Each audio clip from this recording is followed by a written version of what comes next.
Derivatives trading involves substantial risk of loss and is not suitable for all investors. Past performance is not necessarily indicative of future results. So stressful. When the world's on fire. Good God. I can't look at this, guys. Like, my strategy is you buy it and you hope that you gotta get spotted. Yeah, but we all think you're crazy. You don't fight this. No way. The markets are freaking out and you don't think that anything is wrong? Come back tomorrow and I'll lose it all. Should be fun. Good morning, everybody. It is the 4th of March, Wednesday. Excuse me. You know what? I'm just kind of feel like that this week should be over already. It's just been so much trade. I am exhausted. I feel exhausted. Well, anyways, last night, it looks like Joe Biden did very, very well in the Democrat primary. Some people claiming that the market reaction is positive, but it looks to me like just a really slow melt back up after what was perhaps irrational selling towards the later of the day. So recall yesterday we had the emergency interest rate cut. Went well, but then after Powell was speaking and after we stopped streaming, the market started to go back down. And I think a lot of that was because he didn't say anything about quantitative easing, which is what the market really, really likes. But we are moving up. In fact, I'm looking at things right now. While we haven't hit, well, there's no news, but the market's moving. There's no news. Sebastian Marquez, what's up? How's it going this morning, dude? Let's just turn on the text-to-speech thing over here. And I'll show you guys the charts. So here you go. Here's the E-mini. So again, we caught this crazy move up here, right? And then they came back to the previous day's point of control. And then since then, slow melt up. Maybe a little bit of a sell here, but so this just looks like increasing volatility. Treasuries, maybe taking a bit of a dive again. This right here, oh my gosh, that was insane. I don't know if that was a potential top. Honestly speaking, I mean, it was definitely when it happened for the day, it was very clear to me that's the high of the day. It went so high. Oh my gosh. Anyways, a real stop run in the treasuries. Okay, but you can see here on the open, we're moving down. We're moving down. We do have, we have the ADP. Forgot about that. ADP was good. 183 versus 170. No. I need to pull up the chat here. Okay, there we go. Yeah, ADP was good. The bonds are just really selling there. Liquidity is still too much for me to really take any serious trades. So I think that I can maybe buy the E-mini at some point. They're going to try and sell it here, though. So we'll see what they actually do. Interesting, but yeah, the liquidity is just so light. Look at the E-mini. They're still only putting up a dozen. What I see on the level 2 right now is actually a little bit more disorganized than it was. So there's that.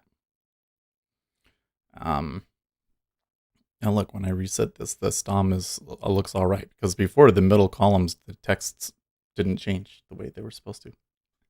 Isn't that funny? Ugh.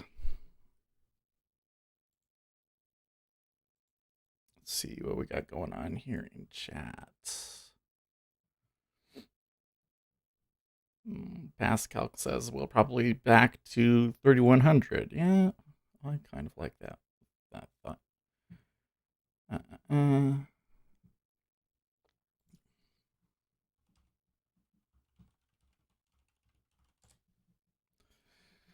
Yeah, I don't know.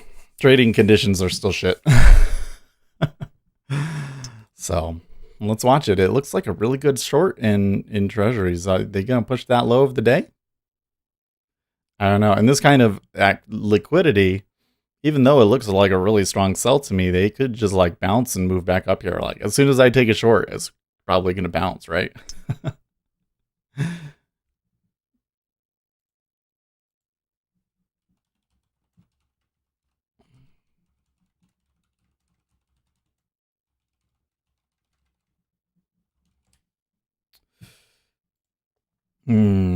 All right. Well, let's go look around. I want to find out more about Joe Biden. All I know is that it looks like he won. Wow. Okay, so predict it. Now has Joe Biden at 73% chance of being the nominee. Oh my gosh. It was only 30 cents like a few days ago. What? When did they drop? I guess you could have taken it yesterday. It was when all the other moderates dropped out. Oh, that's so interesting. Here, let's do it by 24 hours. Yeah. Okay, interesting. It still wants me to show Gillibrand. Clinton! Warren. Warren didn't do very well, did she? Politico.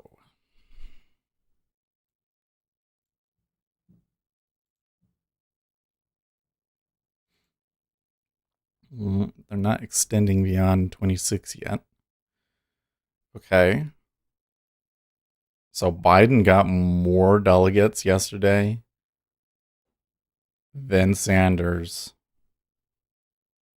But there's still only maybe half of them. Okay. So there's a short in the E-mini. Looks like I could take it, but they're I don't think that they're giving me good risk. Like it's just so likely to stop me out. Okay, well, I could try 59. Let's try it. Maybe it won't fill me though. They seem awfully okay. Well, I'm gonna be like I'm gonna take the quick route. So if they can get back to my eight ticks, then I get out. Nope, it's gonna stop out.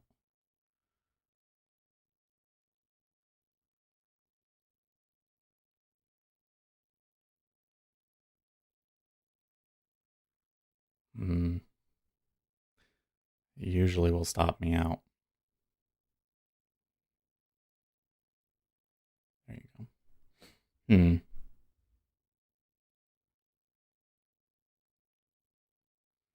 That one was very much reading to me like a failed signal. Should probably, well, I don't know. There is volume coming in.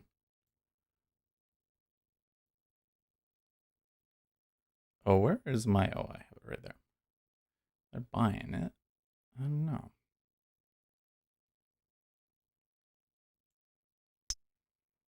Well, now they go and do it.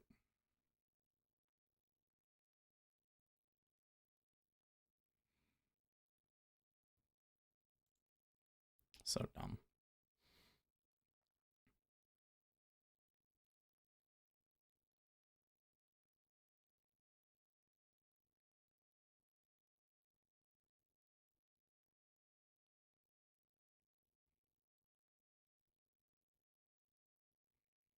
Slow down there.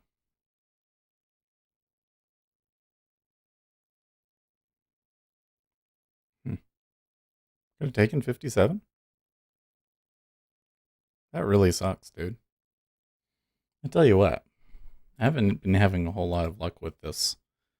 It doesn't work the way that I want it to in this liquidity. It comes back in my face way too quickly.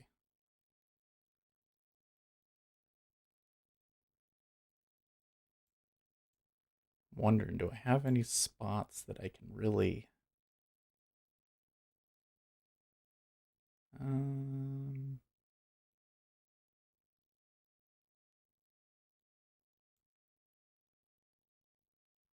this 55-53 area is nice.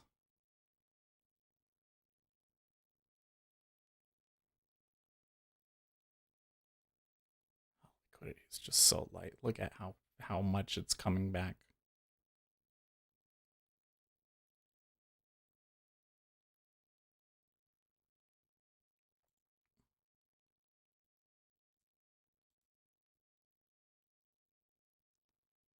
Okay.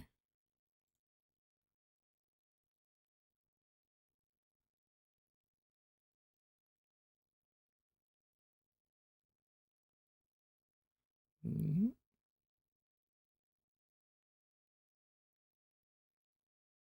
Live action says I hate there. these big overnight moves. DOMT want to chase late and afraid to short. Right? Well, for it to be moving this much this early is really weird, right?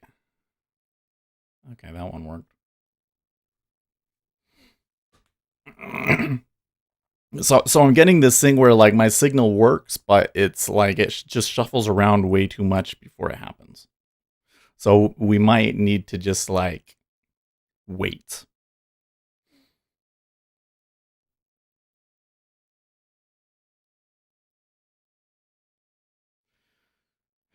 I did not eat a whole lot before I got in here. I have these muffins on the desk, and I should probably eat them. I feel the obligation to fill dead airspace. So I think they're gonna come down like below 53. Below, actually, it's not 53. It's 53. I'd say decent downside potential.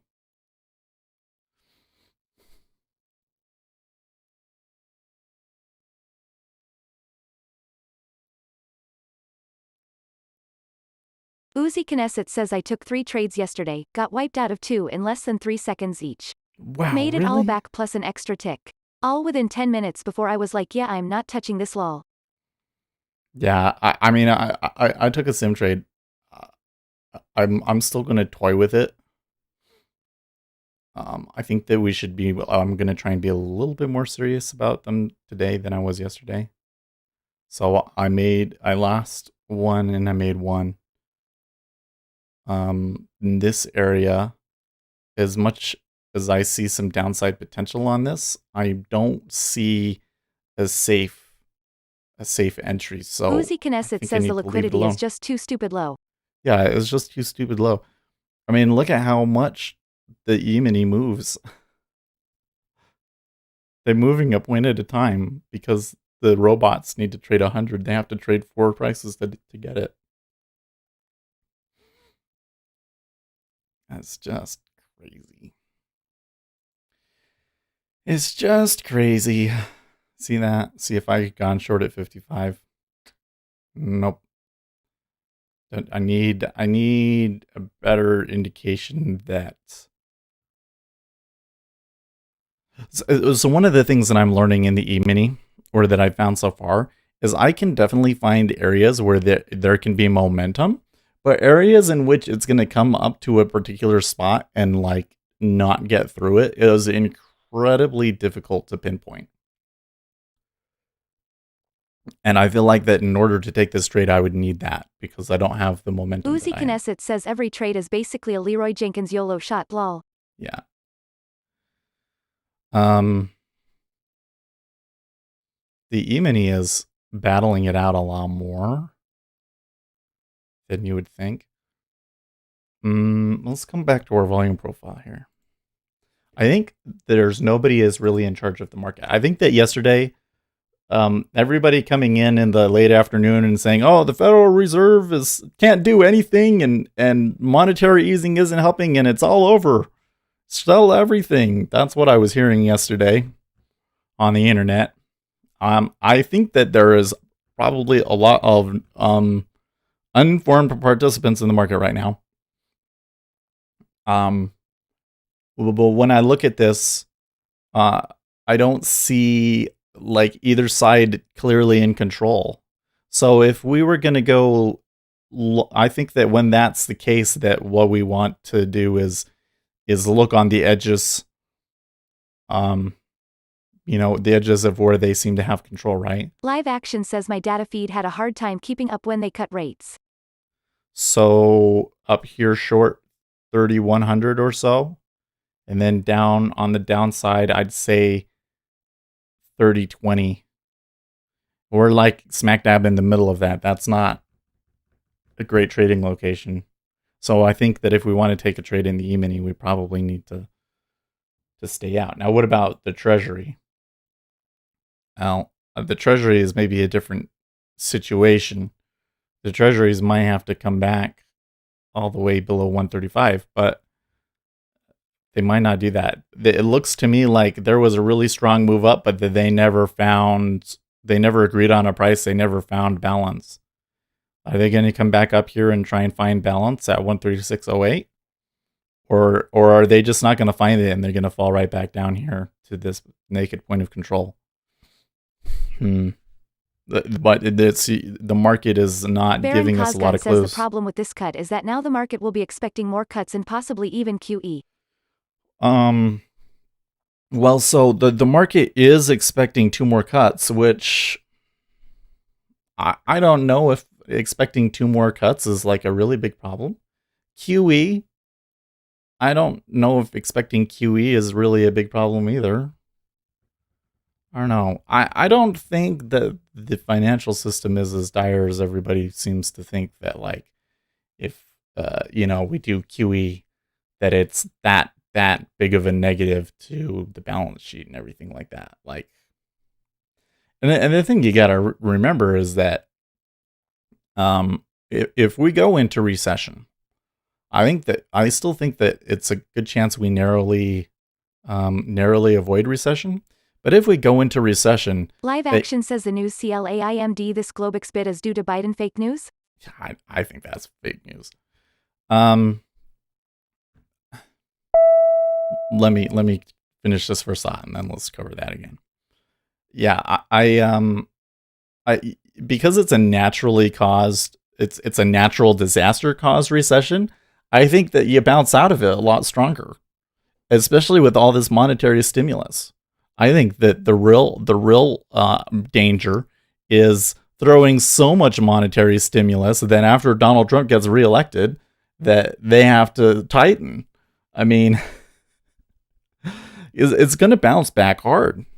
As long as there doesn't lead to what I would call financial contagion, which is individual companies going out of business, reducing the value of other assets and causing a cascading effect like we saw in 2008. As long as we don't see something like that, I think that the recovery is going to be very fast and strong, especially with as much stimulus as they're going to be putting into the market. But I digress. The whole point of this was who's in control. I don't think that anybody's in control. Everybody was acting like the sellers were in control yesterday. I don't think that's the case. Okay, now. Live Action says news claimed that this Globex bid is due to the Biden. I would have to say fake news. I think it's fake news. Baron Cosgun says this cut would be more effective if other international central banks cut rates in line with the Fed. Well, isn't everybody cutting rates though? I mean, I don't think the ECB has done it yet, have they? But I think that everybody's talking about cutting.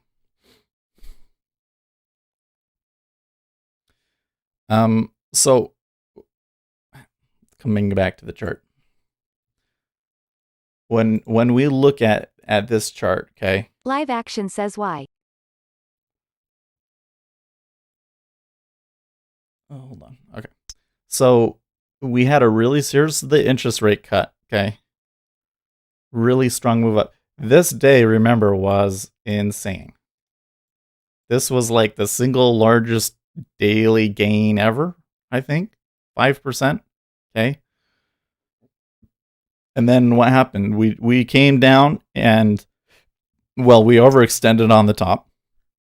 We came back down slightly higher. Slightly higher. How is that? I don't get it. I don't get it, guys. Maybe somebody, maybe there's a bear out there will make the case. Huh? What does that look like to you? Higher lows, higher highs, within the range. You would tend to think that they go higher. That's what I see. Of course, that kind of an analysis is subjective. But the point is, look at where the point of control is. Actually, there was this one here too. Okay. They're moving higher. They're moving higher, guys. So the first thing that I have to say is like the trend was already positive despite the sell yesterday, you know? And this sort of a thing can really create a situation where people are overextended and liquidity is so light. Sure. Why can't they have to come all the way back after something like that? So this move right here doesn't have to mean anything. Everybody was making this out to be a big deal. How is that a big deal? It could be a big deal. It could mean something. Maybe we move lower today. Maybe we go all the way down today. Maybe then I would go, oh, okay. And they were trying to tell us something. But right now, it doesn't really mean a whole lot to me. And now, slow melt back up. Slow melt back up. Back to a level that, is just a retrace of positions. So how can that mean that the market is happy that Joe Biden won last night? I just don't see it. I think what's really going on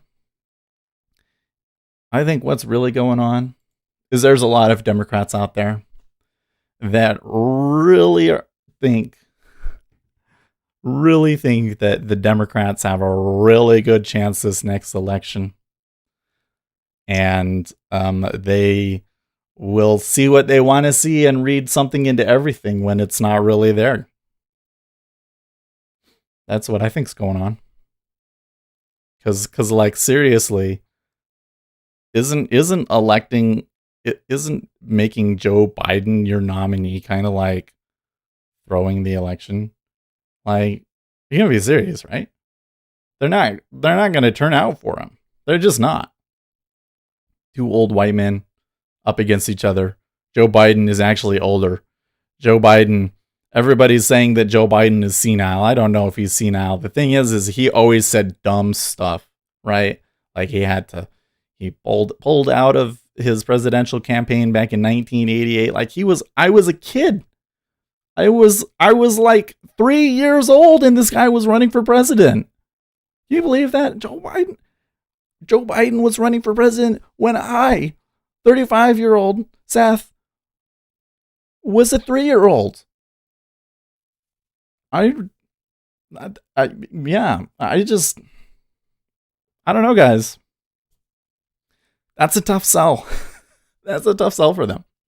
Now, the good news is that the good news for Democrats, rather, is that his map is favorable because he could pick up Pennsylvania. He could pick up all of those, Wisconsin, Minnesota. He might even stand a chance in Florida with the black vote. It'd still be tough, but he might stand a chance in Florida. His map looks really favorable, but he's not a very good presidential candidate. So how can the market be reacting to that? Let's come back over to predict it and check something. Predict it.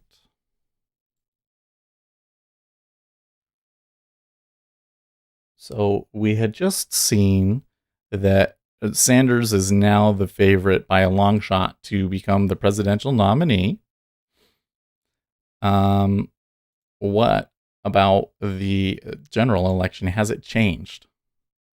Okay, well, they still have a 55% chance of Donald Trump winning. Joe Biden is now second and Bernie Sanders is falling fast, and they flipped. So they basically just switched from Biden to Sanders.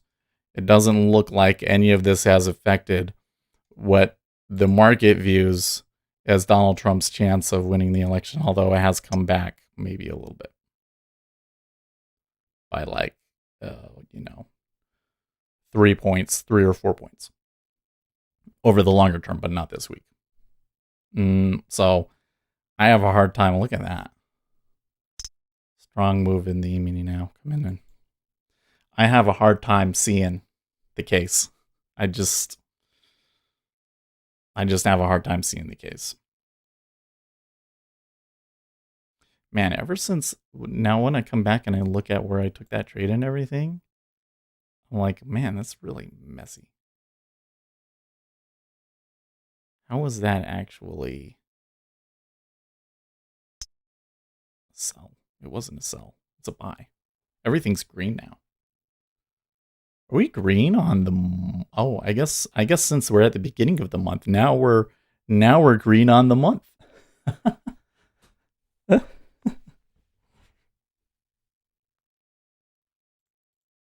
Live Action says I think they expect Obama to join the campaign with Biden. Sure. Live Action says this might They'll scare help him. Ukraine from continuing Biden investigation. Well, I don't know. Any of that really matters.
That is a really big iceberg in the Treasury. Let's keep an eye on what happens there. They're really holding 25 right now.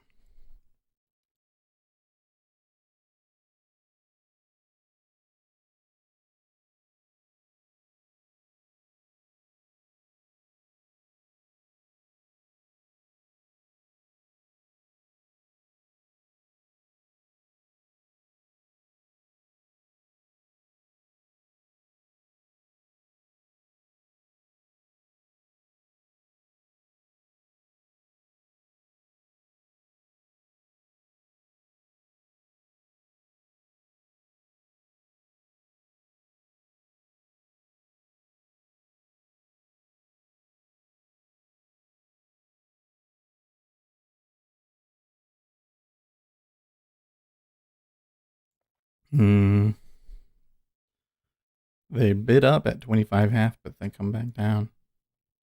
The E-mini has slowed down and gotten tight here as well.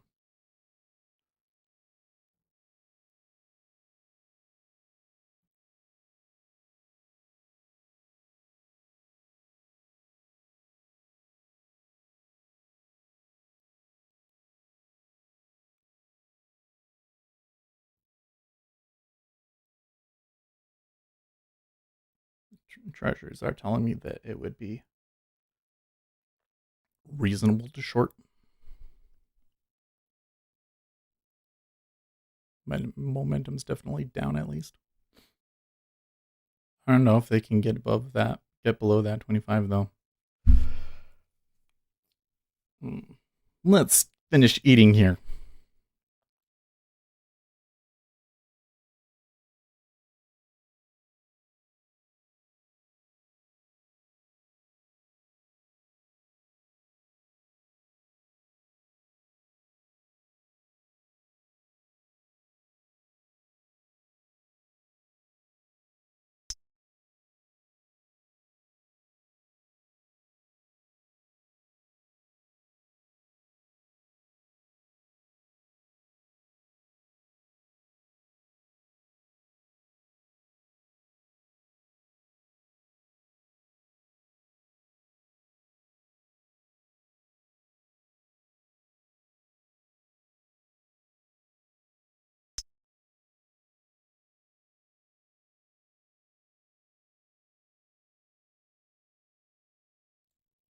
So I'm just sitting here going through my... RJ Wheels says I'm shocked at last night results but then again not surprised. The powers that be coalesced last night. Well, I think it was kind of... Yeah. I kind of figured that was going to happen after Amy dropped out. But I was about to say, just going through my news feed here, I see Russia is not on board with OPEC cut. That's kind of weird. They don't want to cut, huh? That's weird. Really, really weird. Okay, whatever. Treasuries did bounce. Uzi Knesset says I dunno man, the CDC's COVID-19 data seems like that thing is losing steam. Well, it's losing steam in China. Just gave me a short. That one's not look.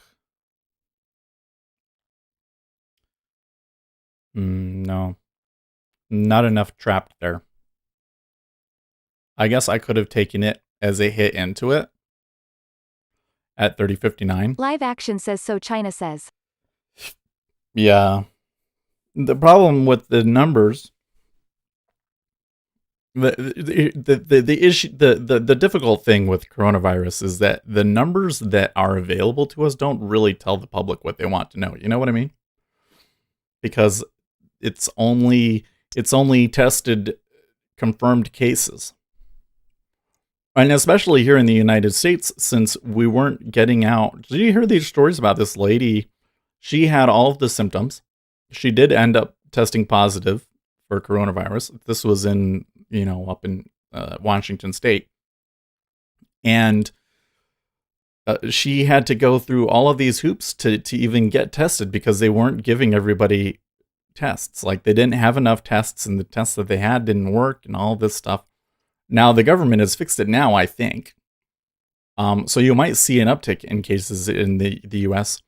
I mean, but that's the crazy thing, is that this has been floating around in the public in Seattle for weeks before we knew it. 4 weeks before we knew it. And everybody's panicking about this. But the fact that it's been around for weeks maybe should maybe be a hint that it's not as scary as the news makes it out to be, But for China, it looks like that in China, at least, that the worst is over. And yeah, remember, it's a seasonal thing, so yeah. I think that the thing that I'm seeing here is that even the worst case scenario is not as bad as what some people seem to think. Like the worst case scenario for coronavirus does not justify buying all of the toilet paper at the store. Yeah? Maybe take some of that toilet paper back. Okay, guys. We'll finish this food.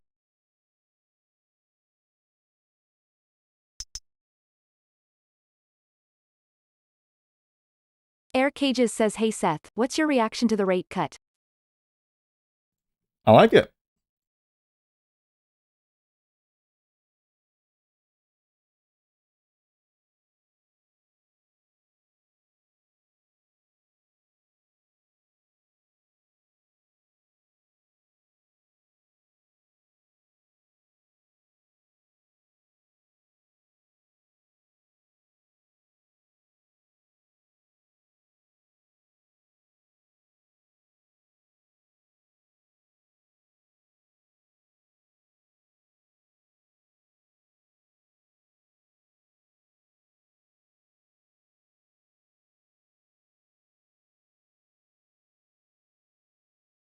Live action says Seth you liked it bunches yesterday.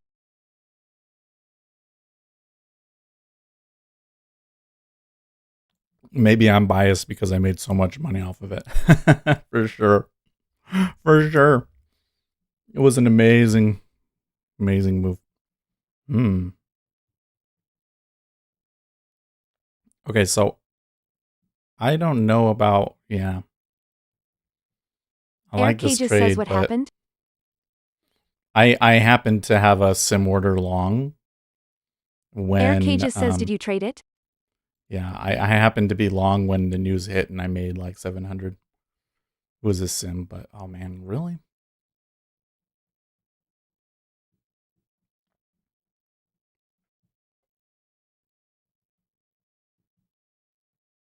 Okay. So them testing the top of that 60 area, Air Cages says bang bang. I think it could tinker around in here and it's come back so quickly. It might not be as big of a deal as I'm making it out to be, but I do like it long here. Do like it long here. It looks a little too shaky though. I might not be able to hold this. Yeah.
Bai says New York had school closures starting yesterday. I can't find anything about how many people have been tested in New York. I heard it was less than 100. It's probably circulating widespread in some areas, like California, Washington, maybe even New York now.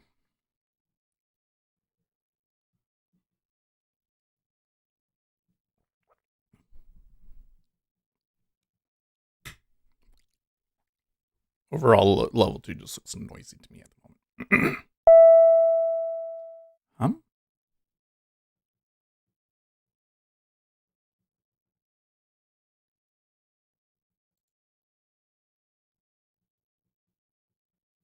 That was weird.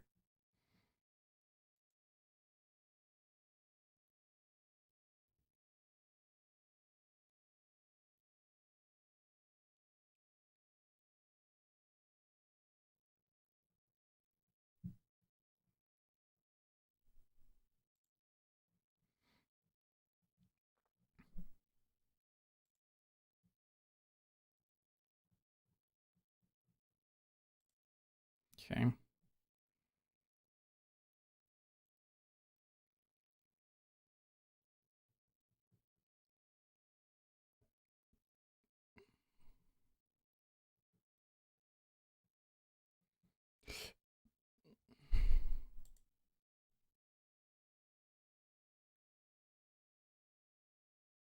Oh, I could have gotten it.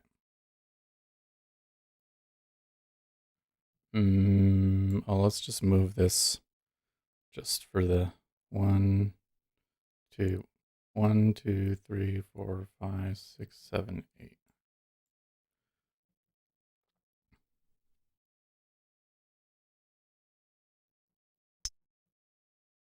I guess not.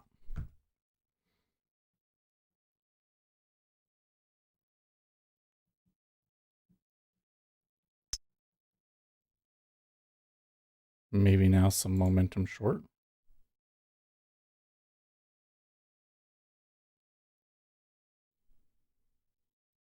No. Fighting back. Stops higher.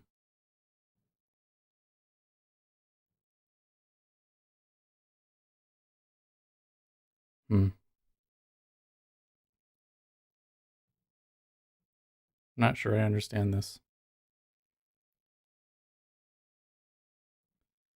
Might get lucky though.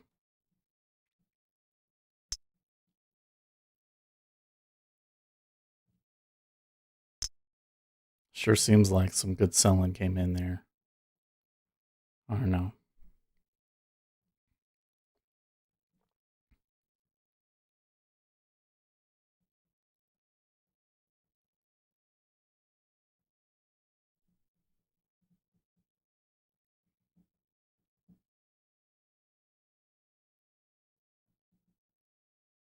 Lucas says morning.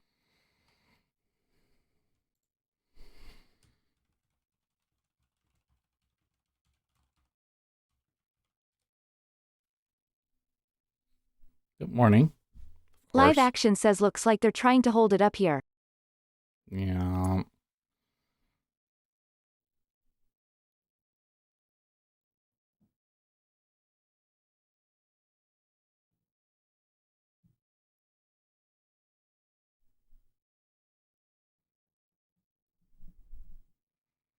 Just the wrong spots. But look at it. It came back so strong.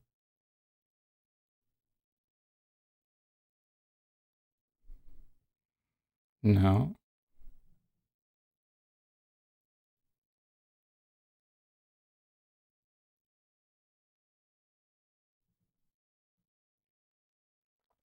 Trying to catch the momentum on one of these is not working at all.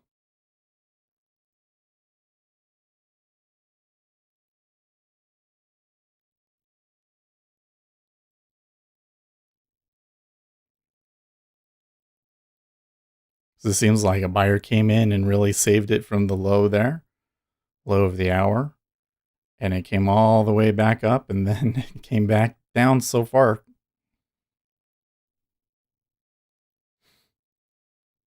Ace Trade says morning y'all. Good morning, Ace. In fact, on that one, it would have just barely not triggered along. In fact, I'm not sure if what I'm doing right here really makes sense. So I'm trying to front run it.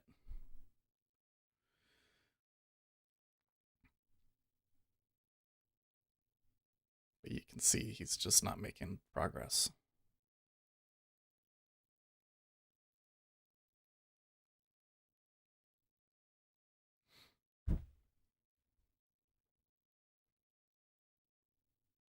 Live action says howdy Ace.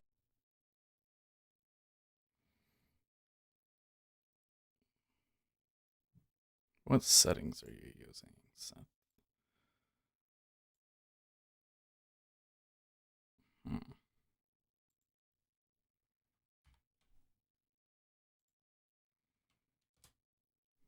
Well, let's see if I do some stuff with my depth, if I can get some less noise. Nah, that doesn't do it at all.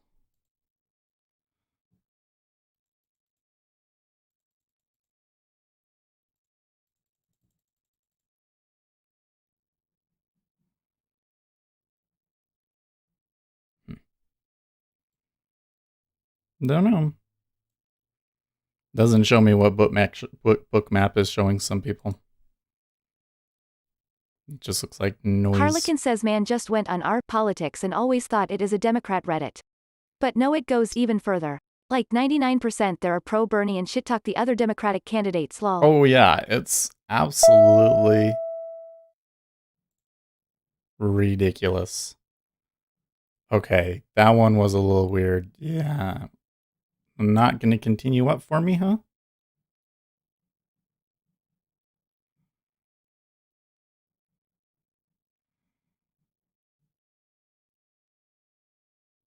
So weird. Andre Santos says hello. Good morning. You know what I ate for breakfast. The like What? button. Do it Oh. for our Seth.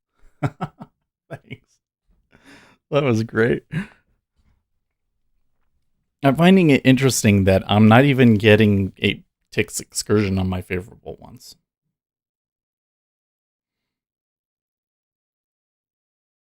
For some reason, I'm really off sync with the market.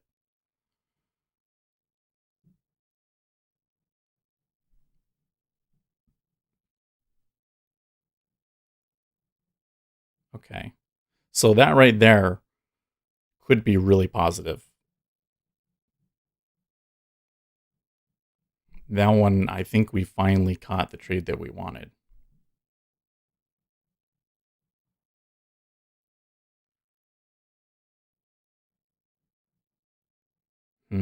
Fighting at the hourly open.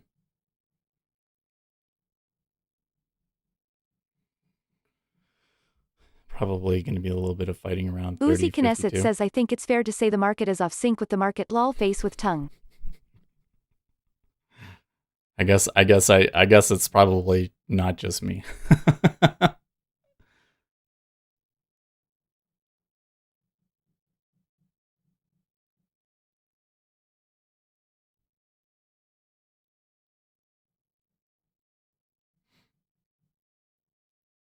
The funny thing is that the runs that you get when the move happens are just like, wow.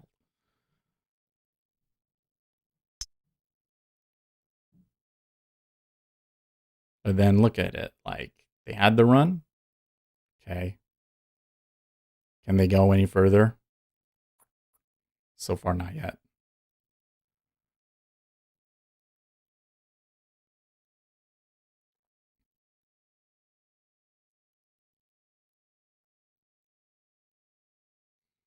And the treasuries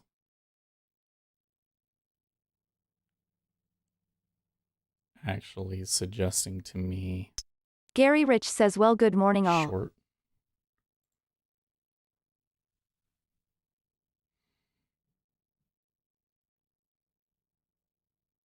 It's going to run away from me.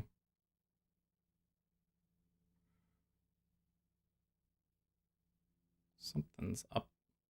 So the treasuries moved back up here to this 31 area. It was a much weaker move than the previous.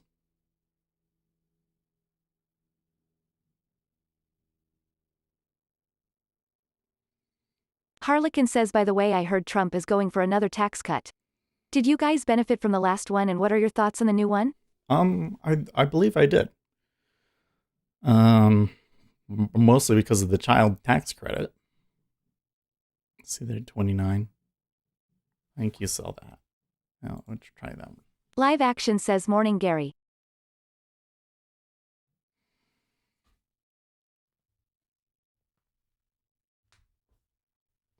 The problem is how are they going to get how are they going to get a tax cut passed? I mean, they're talking about it, but I don't know if that's really serious.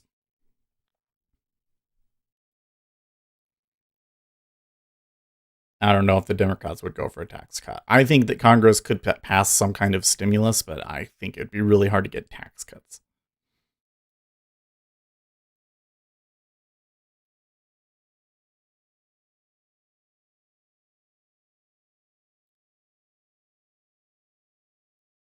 Gary Rich says yes I did. He lowered short-term cap gains. I want it lower. I think that the short-term capital gains, well, not short-term, maybe not short-term, but I think that capital gains. Sebastian Marquez says Seth, why don't you enlarge the Dom image of the month a bit? The Dom image of the month. What do you mean?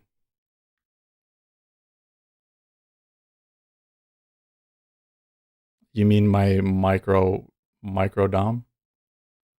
I have it all tiny. because it's moving so much that I need the space. Sebastian Marquez says "Scuse me, MES." Oh yeah, sorry. You know what? The order flow in the MES isn't really too terribly important, but I had to make it tiny in order for me to click where I needed to, because this one just wasn't showing me enough levels. Live It's just Action moving says too "Mies is much. hard gore him to read." Yeah, I'm sure that if you're watching it, it's like impossible to see the numbers. So I apologize for that, but that's like the only thing I can do to even make this tradable. Because there's just been so much volatility. When the volatility comes back down, I'll definitely change it back. So I can read that just fine, but I like it with the big numbers. It's funny, I only picked the big numbers to begin with because I wanted to make it easier for you guys to see, but I've really grown to love it. Okay, so there's this next step at 3060, which again was kind of like an impulse that came in that if we get above could lead to more upside.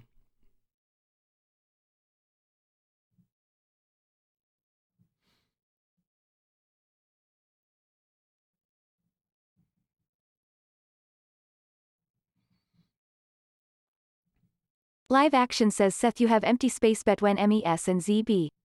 Yeah.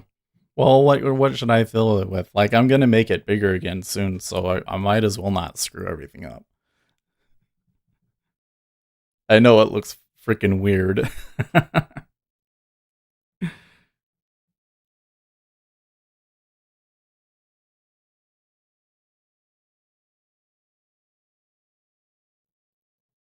That just kind of shows you if I moved everything down to the minimum font size that I can read comfortably, I could fit so much more on this.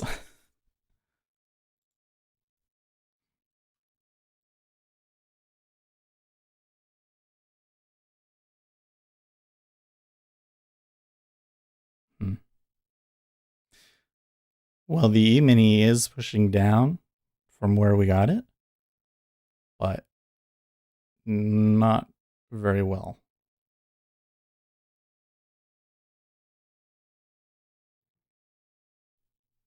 That's interesting.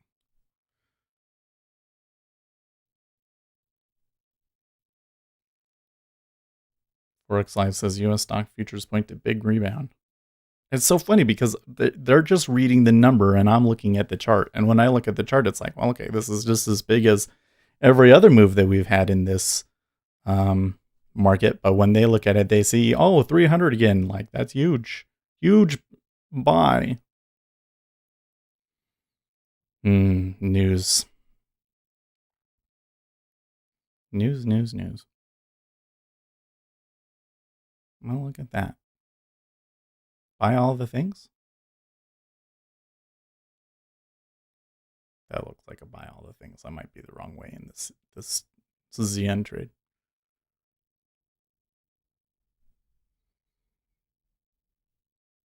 Live Action says I remember the days my eyes were that good, now I use binoculars to see my screen. Yeah, I don't think my eyes will be that good forever either.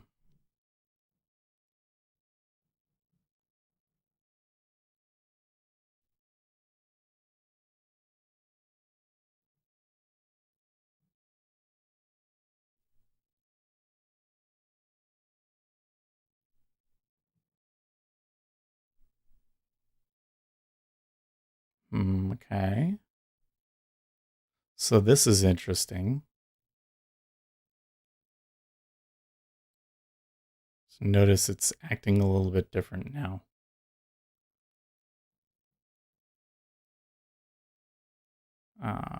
It's not going to give me 30.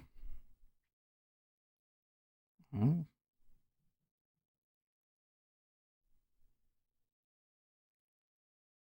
Like somebody's coming into the market and trying to flip it here.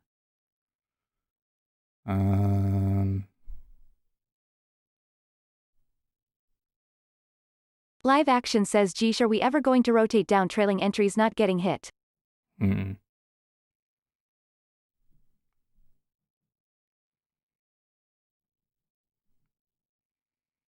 I can see that they came just back to the moving average and bounced hard off of it.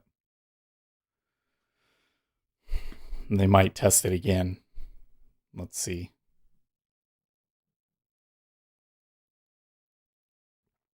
They might test the moving average again. But on the other hand, they could push back up to the high and they would probably get a lot of stop orders because somebody was clearly fighting the market and trying to turn it there.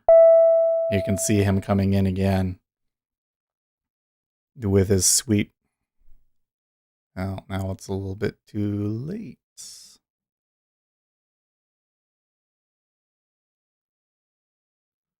Okay.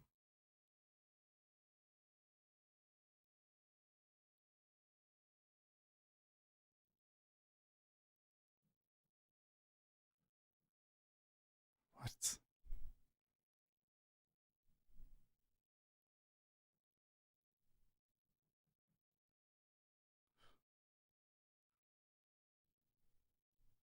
moving too often.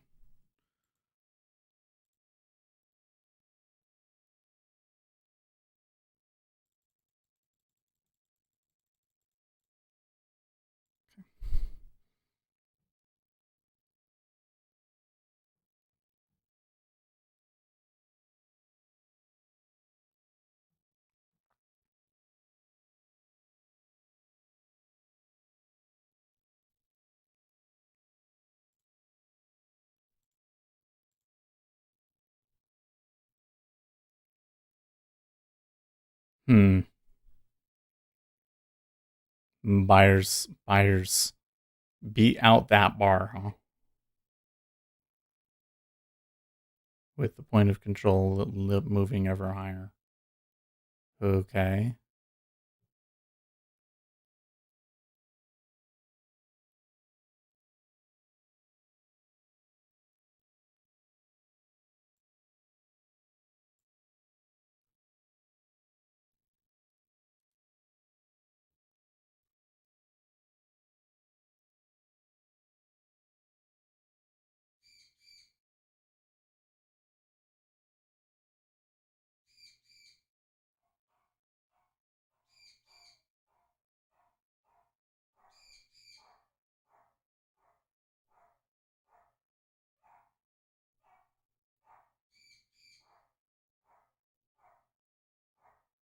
Gary Rich says, did you see the Twitter beef between Larry Summers and Tim Dewey? Hilarious. No. Larry Summers got into it on Twitter? I'm shocked. What did he say? I'm too focused to go and go and click and try and find it. What did Larry Summers say?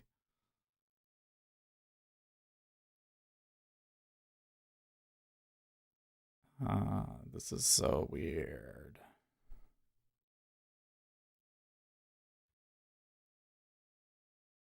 This is a doji.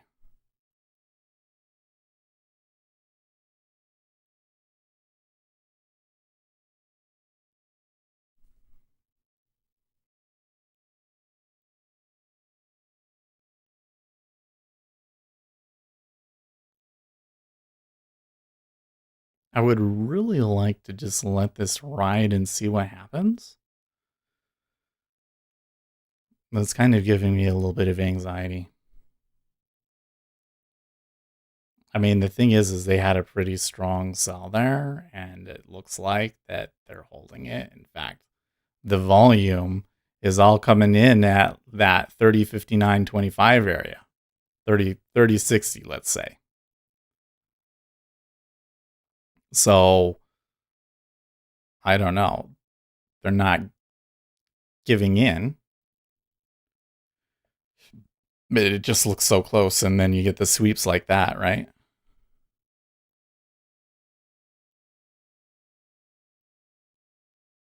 It's making me nervous.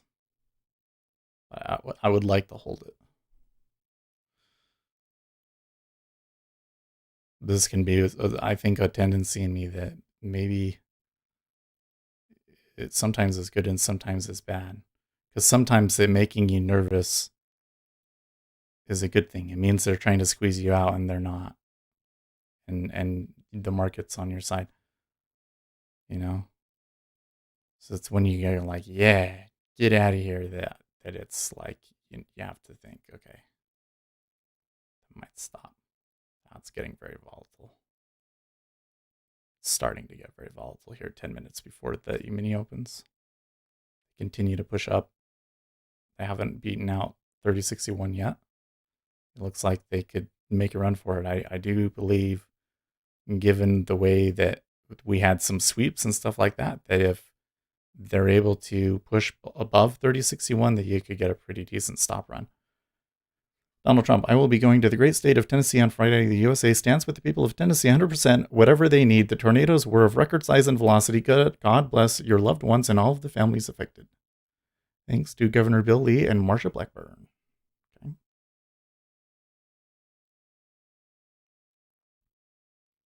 Donald Trump doing the PR president stuff.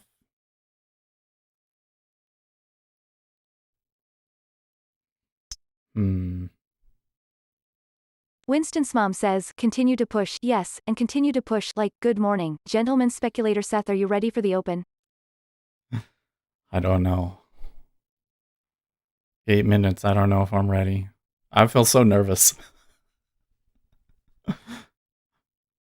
Maybe I'm making that out to be a bigger deal than it is, but because this trade is going well, but it's making me so nervous. Like, I'm sitting here thinking, like, every step, should I be getting out here? Should I be getting out here? Should I be getting out here? What's it telling me? I'm not so sure. I got a good position. Like, I got it long where we needed to.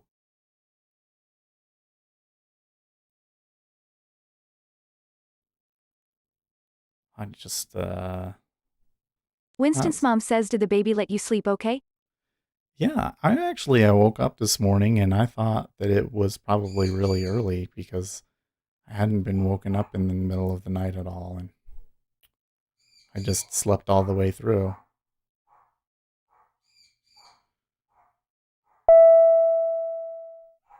It's just giving me short now.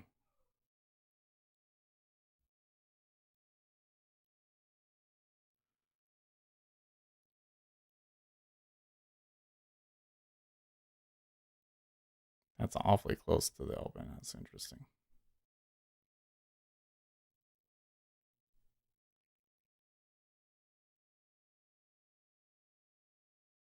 The treasuries are selling. I just saw a big solid block of red come through there to sell it below 30.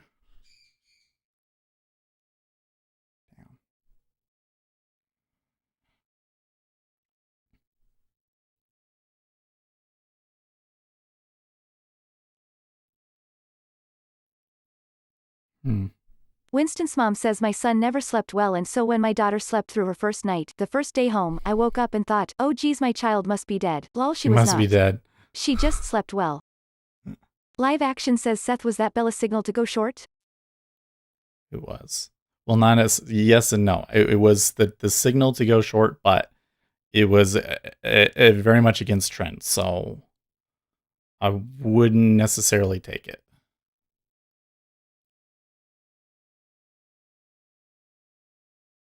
You can see how there was definitely some sell orders coming through in the market when that happened, though, huh? Lucas says the goddamn virus got to my country. Did it? It's freaking everywhere now. I'm really starting to come around to the idea that probably everybody's going to catch it at some point.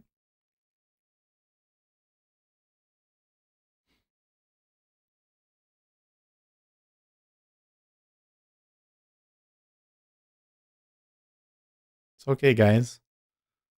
Common cold, that's a Live natural Action part of life. says, what do you have that signal based on?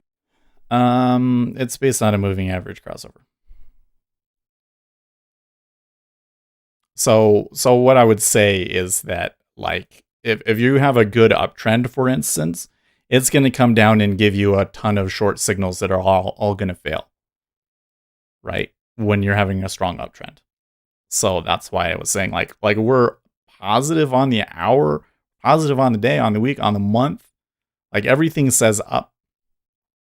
So a short doesn't necessarily make Lucas sense, says so now I'm it's a matter ignoring of it. time before they start looting the stores.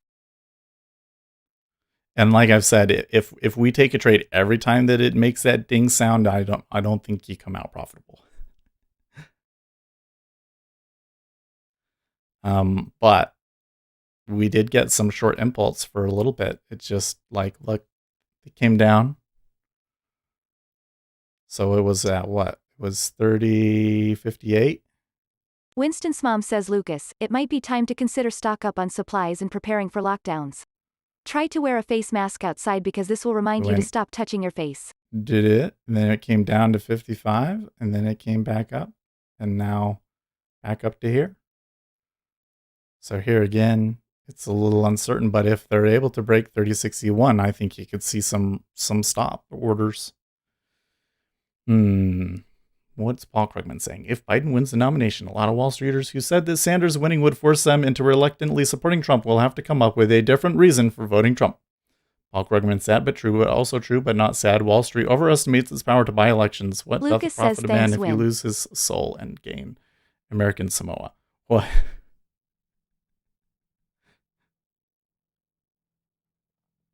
I tell you what, the far left progressive wing of the Democrat Party is experiencing a real how do you explain it? Like they're super negative this morning. It was like their whole worldview just came crashing down. They are not happy.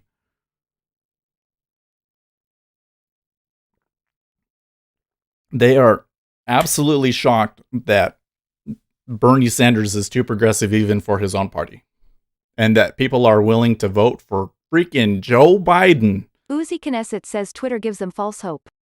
I think so. I think they've been living in a bubble. They've been saying that Bernie Sanders stands the best chance of defeating Trump, and I just think that's so ridiculous. So ridiculous in my opinion. Biden has a better electoral map by far. It's not even close. There's a real reason. Donald Trump doesn't want to run against Joe Biden. Well, I mean, I think Donald Trump still believes that he'll win, but they know just based on the map and the numbers that Joe Biden is a harder opponent.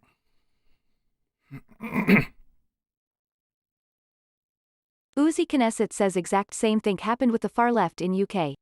They cried on Twitter about the difference between their online echo chamber and reality. Mm-hmm. Yep, and not only that, but the way that the primaries have been going, the way that they set the primaries up kind of gave the progressive left an outsized voice. And so all through this process, going through the debates and everything else, it seemed like Bernie was just going to go away with it. But then when the voters actually had their say, then it turned out, oh, actually none of them believe that stuff. Isn't it interesting? How quickly it turned around. Harlequin says, by the way, did you guys like any Democratic presidents so far, for instance Obama?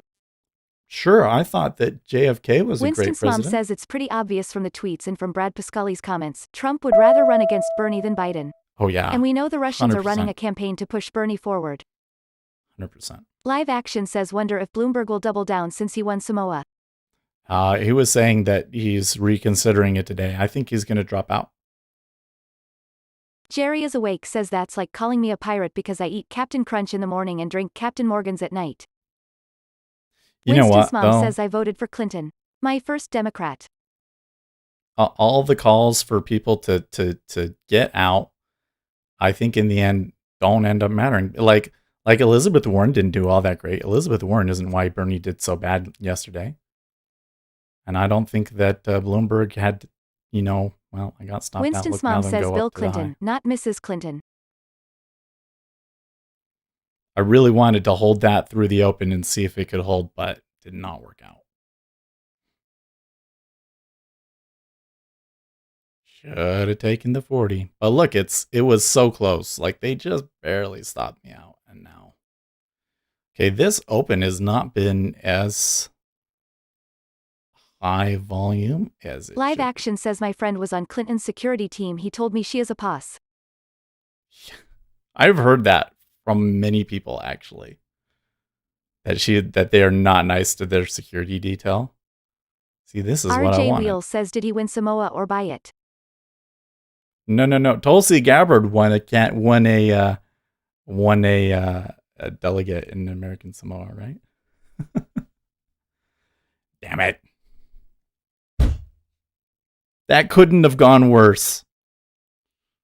They had just barely stopped me out, too. Oh. They knew exactly where to go. Funny stuff. Good move up, though. Well, I wanted above Gary 60. Rich says Seth is just mad because his gay horse failed to cross the finish line. Man. Well, yeah.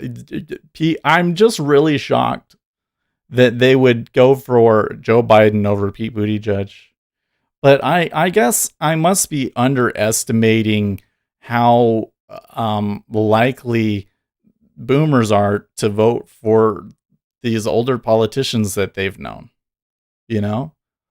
It's just the way I have a real issue with the way that the process, let's just call it the process, that the way the process works here in the United States, because it gives a huge outside voice to name recognition. And if it's just name recognition, you're just opening the door to just let people buy elections. RJ Wheels says, did you see Biden's speech last night? He listed off things he will do in his term, and he actually said, I will cure diabetes. Did he Applause. really? And we will cure cancer. Man. Gotta be kidding me. I don't know. Live action says lol. Here's the thing. I'm sure that a lot of people are voting for Joe Biden because they're old and they know his name, or maybe they're not even old, but they just know who he is and they don't really think that badly of him or anything like that. Like clearly our opinion of Joe Biden is a very different thing from everybody else's. Okay? Sure.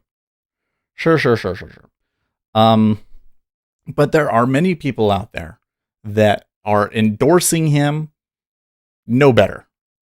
And I just can't for the life of me think or imagine how they believe that Joe Biden would be an effective candidate or an effective president for that matter.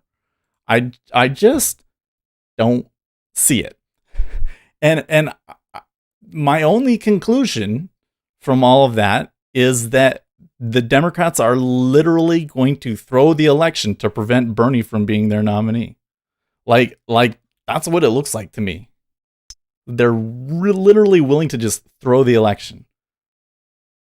Because I just don't see how you sit down and say that Joe Biden is, you know? And how is he gonna...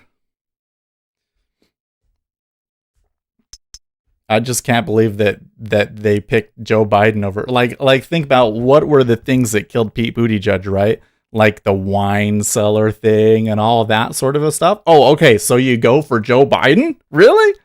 Okay. Gary Rich says Biden needs to cure his dementia first, then diabetes second. RJ Wheels says he said it. That beats Medicare for all. Who needs it if he can cure diabetes and cancer? ILL pay for breaking a leg. RJ Wheels says lol Gary. Harlequin says I also have a cure for those things mentioned. I just need a loaded gun. Hey now, that's a little, that's pushing the line right there. That's YouTube might not appreciate that. Oh man. Okay, so everything's moving up. Uzi Knesset says disavow. Sheldon Beck says what the hell is going on in here? Well, I'll tell Gary you what's Rich going on. says at Harlequin click click click. We are discussing with ourselves amongst Sheldon Beck says well good morning lol. We're discussing amongst ourselves how Joe Biden new man is the who nominee. flew with Mrs. Clinton, they really did not like her personally because she was not really nice, sweet or anything but professional. She treated them like staff, they were. I don't understand. I would treat staff like family. I don't...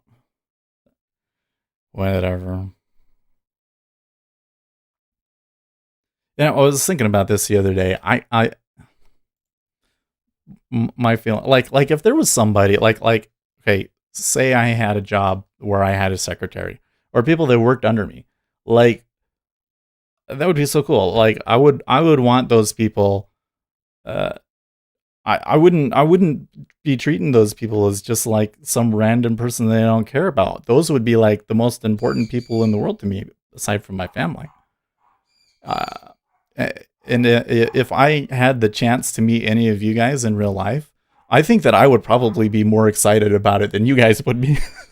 you know, maybe that's just a me thing. Maybe that's just reflects something about the way that Clinton was raised versus how I was raised, and maybe isn't necessarily a negative reflective reflection on Clinton. I don't know, but it's just I can't believe that they treat them like that. Sources: ECB may cut rate as soon as next week. ECB may cut its benchmark deposit rate and take targeted easing measures as soon as its meeting March 12th in a packaged response to the coronavirus epidemic, though one cautioned a move might not come for a few weeks. Well, in Europe, the rates are already negative, so there's a kind of a little bit of question about what they can actually do. Sheldon Beck says, would you guys prefer it with Sanders? RJ Wheels says she's a power-hungry sociopath. But that's just the thing where it comes down to is like, okay, Bernie Sanders would be a complete disaster for the Democrat Party. So who do you go with? Man, like, you had all these choices, okay? Amy Klobuchar would have been okay. I don't think that she was particularly effective in the debates or anything, but man, I think well, actually, there's some real problems with her. I take that one back. She's got some real issues. I don't know, but Pete would have been fine. What's wrong with Pete? I don't understand. On the moderate lane, why not Pete? You go with Joe Biden and not Pete Buttigieg. It's just like, it makes no sense to me at all. So I was thinking that Pete was going to win. They go with Joe Biden. Okay, I understand. Whatever. I understand how it happens. It's just like, that's not a very strong nominee. That was the best they could do. I don't know. And yeah, it really is like that. They had to bite down on that bitter pill because you can't let Bernie Sanders be the nominee. It's just, man, I don't know. Live Action says, I heard the Clinton Foundation having problems getting donations now that they're out of office. Oh, I'm sure. Why RJ donate? Wheels says she's a power-hungry sociopath. Winston's mom says she is an introvert, really. Tests out the same type as I do, and now I understand her better. She would have been a good workhorse president. Day-to-day much paperwork presidenting as a daily drudge. Gary Rich says negative plus negative equals financial repression. Yeah, European Union. RJ Wheels says paperwork hiding the slush money. Yeah, I mean, my issues with Hillary Clinton, I think most people's issues with her were on a personality basis, but I was much more concerned about what it was that she wanted to do, because it seemed really obvious to me. Not, well, Gary why Rich do I says say it obvious? will be Joe Biden, Kamala Harris Dem ticket. It seemed to me like that Hillary Clinton wanted to start a war with Iran. Like, based on the things that Iran has done since then, if they'd stayed in the agreement, I think that even if they had stayed in the agreement, I still think she would have found a way to go to war with them. It's just, she's a real war hawk. And if they had pulled the stuff that they are pulling on Trump right now, yeah, she would have bombed the hell out of them. Harlequin says still would like to see a second timeline with Hillary as president. Wanna know if there would have been any big differences. Okay,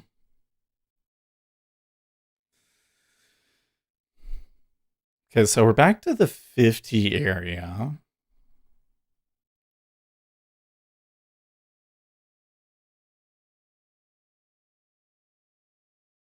So this action is actually incredibly... there's no conclusion to it.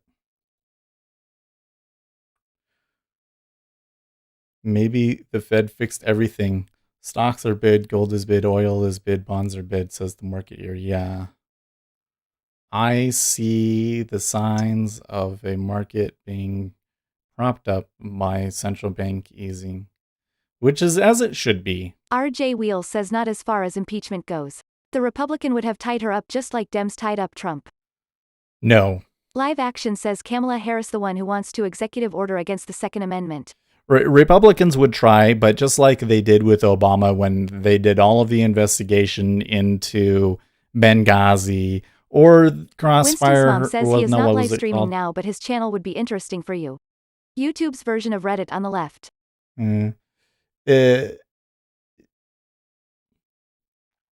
Anyways, what was the thing? The whole thing with them selling arms to Mexican drug cartels. Okay, like the Republicans investigated all that. Nothing ever happened. Why? Because the Republicans wouldn't have the support of the deep state to investigate Hillary Clinton. So they would try, but it wouldn't be. It would be, a non-issue. Live Action says Benghazi was a Clinton tragedy. Yeah. But yeah, they would try. They would try to investigate her, but then nothing would come of it. Didn't mean she'd be impeached, but they would tie her up with hearings. Yeah, I mean, even with hearings, they wouldn't be able to get very much. Do you think markets are going to pump a little at start or continue downward movement? I can't really give you a strong. I would say I'm generally bullish. I think that central bank easing means you buy all of the things, but when I look at the action in this market, I do not see real control from either side. I saw control going into the open that I bought off of, and it worked really well, and I wish I had taken better profits on it. How many? I've taken like way too many trades, by the way. Yeah. To only get 15 on that is pretty bad. But that's just where it was like, if you're trading this market live, you gotta be crazy because you're just so likely to stop out, right? So I don't know if any side has an advantage. I can see a buy here, so I'm gonna try and get it. Winston's mom says 32 watching now. Will everyone please take a quick second to hit let's like something before the markets open and give us reason to dislike everything. Lol. So they always come and stop me out. I don't understand. This one's gonna fail. So hard. Okay. Shit. Gary Rich says Seth, I posted the Twitter beef in the lobby. Oh, okay, thanks.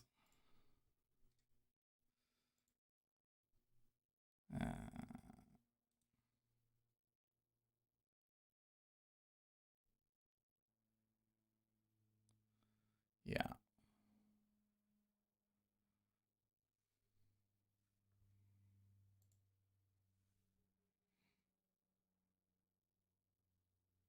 See, the problem I've been having is when they turn up, usually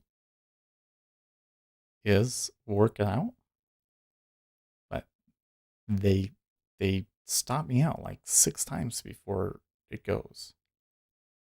So I don't know how to. I'm been trying a couple of different things and it's just not working. This is a straight up bad take. If you are going to zero, you won't have traditional ammunition left, no matter how quickly you get there. Better to go early and go big and err on the side of being ahead of the curve rather than behind. Tim Tooley, responding to Lawrence versus when you have limited ammunition, you have to conserve it. The Fed has limited ammunition with interest rates so low. Interest rates don't cure the coronavirus, and interest rates don't repair supply chains. Yeah, but I don't. Andre Santos says the market is waiting for news to move. The issue I have right now with some of the things that people are saying, RE interest rate cut, is that I don't think that the interest rate is the most powerful tool they have. I was watching several different live streams and the sexy Russian bots were slamming chat rooms. They copy and paste someone else's remarks and their username had sex in the name. It really seems to me that the quantitative easing is a more effective tool in terms of propping up markets than interest rates are. But the S&P 500 probably isn't the biggest concern. Come on. All right, fine. Live Action says it. Winston's mom doesn't. Clinton Cash might be an interesting read. Damn it. Winston's mom says sexy robot voice. Were you working late last night? Do you have a second job? When speculator Seth thinks you are turned off at night. Nyet, Winston's mom. I am good Russian girl. Andre Santos says CYA guys. Have a safe day. Winston's mom says live See ya. action. I will check it out. Damn.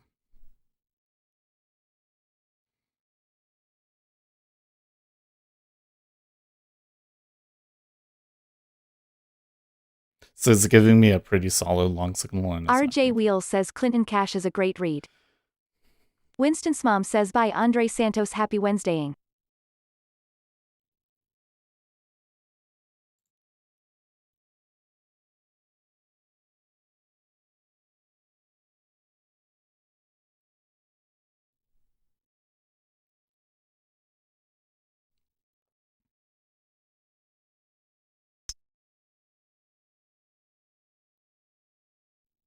Okay. Interesting. They might get some stops up here. Come on. Come on. Come on. No? Okay. That was a little bit more like what I expected to see.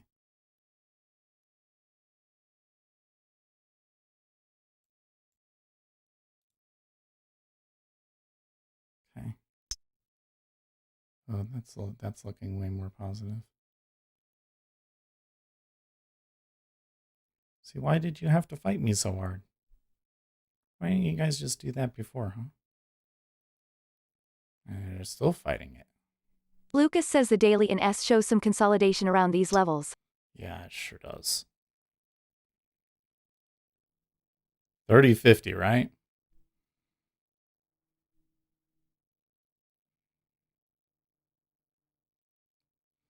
Okay, well they're trying to extend the range now.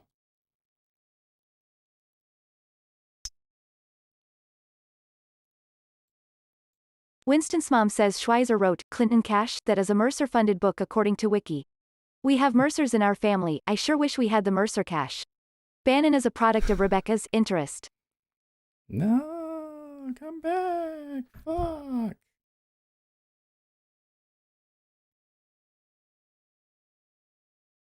Put my stop down there. They're like, wow, let's go get it.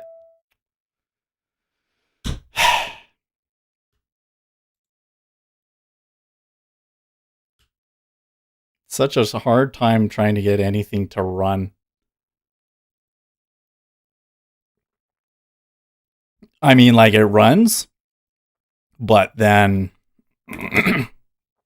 I'm not able to get a good exit. Lucas says market's been tough.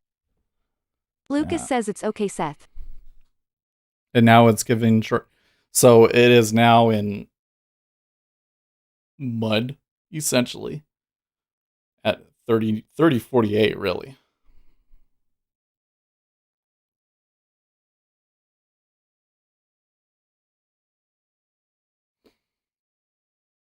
It looks to me like passive buyers and aggressive sellers, though. Winston's mom says how did you sync the elevator to stop on your floor when you say stop? I heard the elevator bell ding when you said stop. Nice programming. Lol. Oh, did it really? So there's a sell again.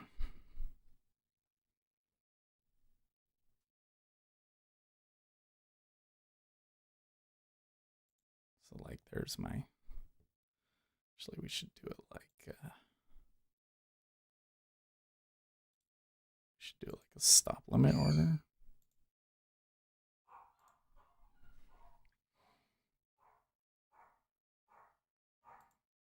They're all okay.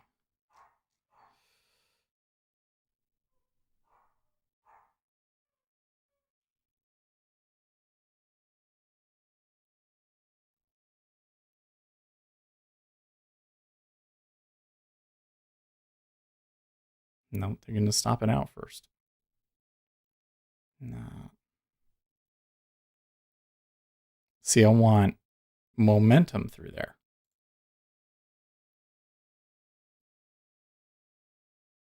Like that.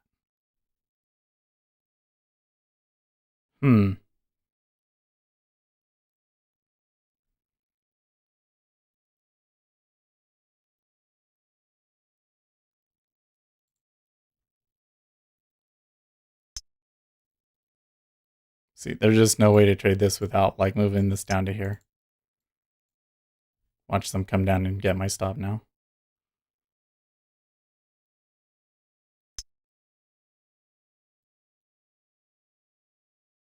Oh, okay.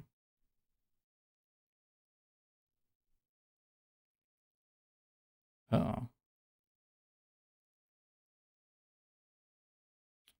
My data feed slowed down there for a second.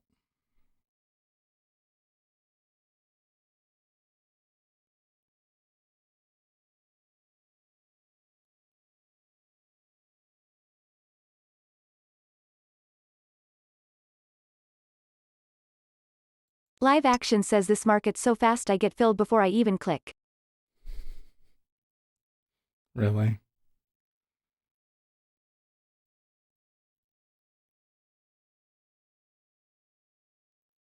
This is Winston's a mom real... says, has anyone considered refinancing their home if anyone still has a mortgage? Yes. Rates are dropping, and here in my community, it's a seller's market.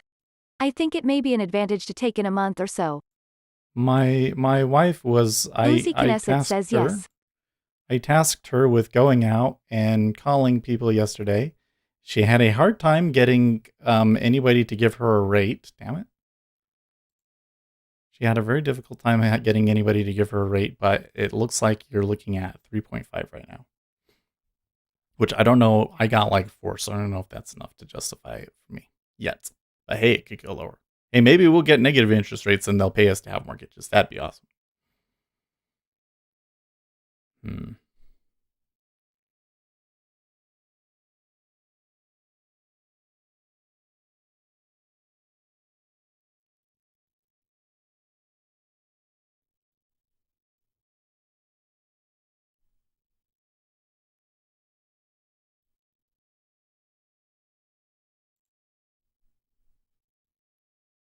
Jerry is awake, says thinking about picking up rentals. Winston's mom says, I am reading that a local community bank will be the best option. I haven't looked into this seriously yet, but I intend to go Googling soon.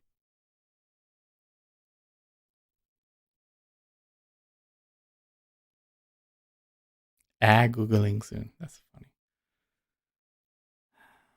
I don't think that so it looks like there's just like a range here, right? So if we're trying to pull the range, I've never seen it go sideways like this, so good experience, I suppose.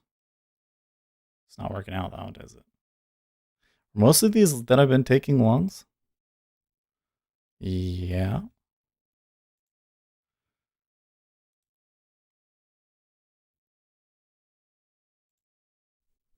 It's trying to short.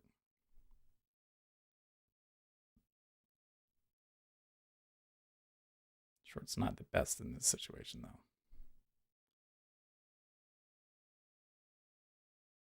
Because risk reward's not great. Okay.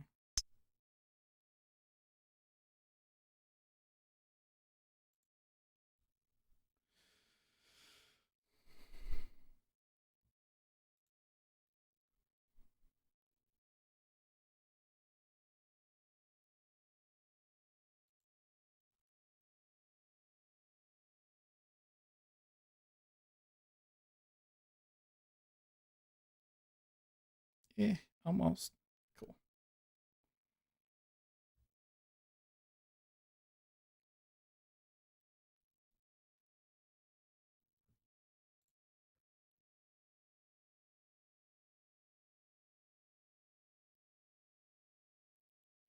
Not necessarily like that one. Yeah.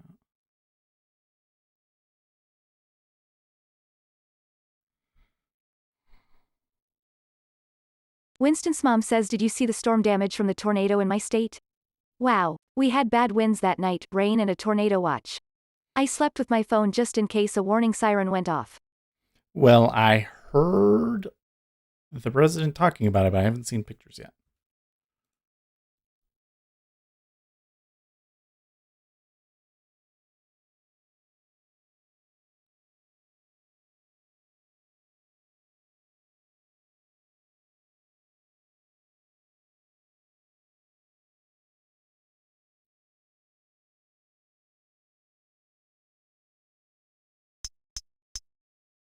RJ Wheel says I saw devastation.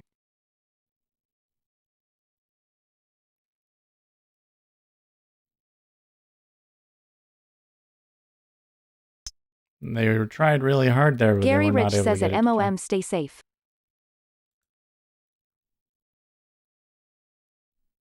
Live Action says at Winston's mom I thought you were in Florida. Nah, she's in like Tennessee, right?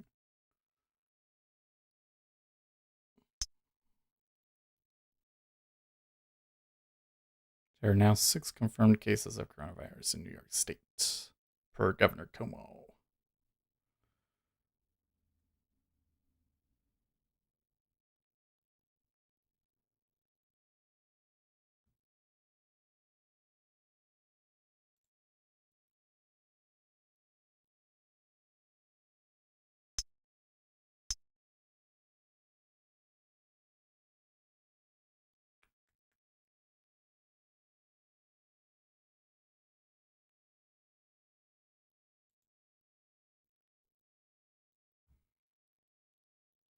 Seems like I'm always just a little bit too late. I'm seeing stuff, but it's like I'm always clicking too late.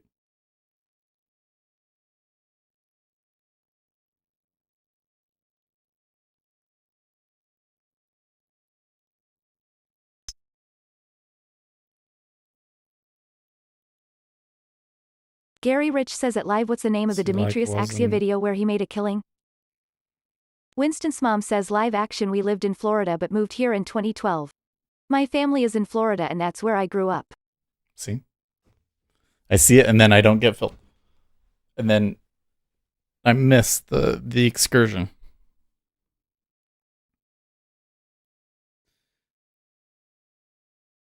It's like that. Too late.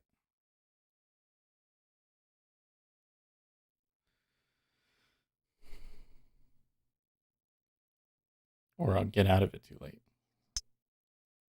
So here's something.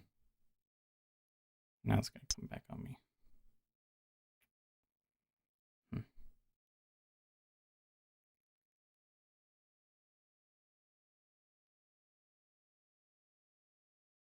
Winston's mom says Live Action we owned 2 homes in Florida in 2008 on the waterfront and a real estate company and a transportation company. When the bubble burst, we could not afford Florida anymore.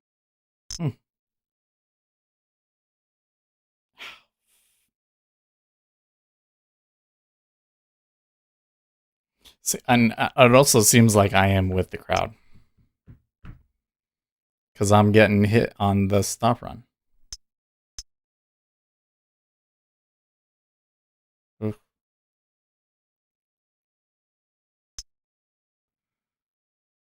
Well, we're getting some good stops going from long, so look at that. Oof. Gary Rich says Seth keep the wax on wax off, paint defense, go crane style Daniel San. Did you see that sweep down? Oh man, it turned so hard and aggressive. Something happened?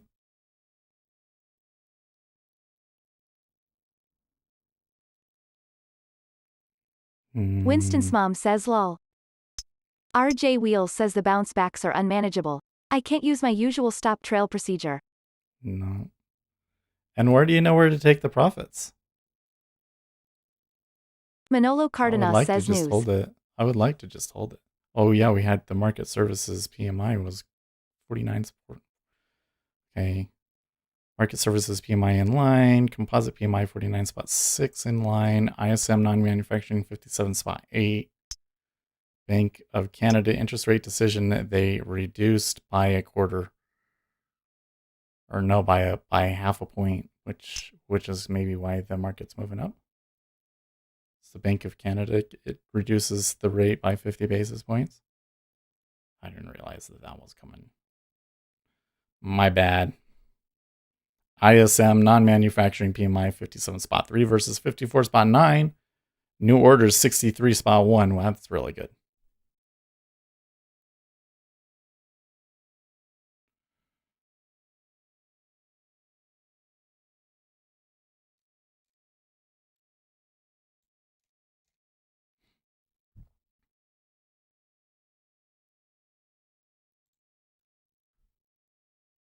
Okay. 50 is good.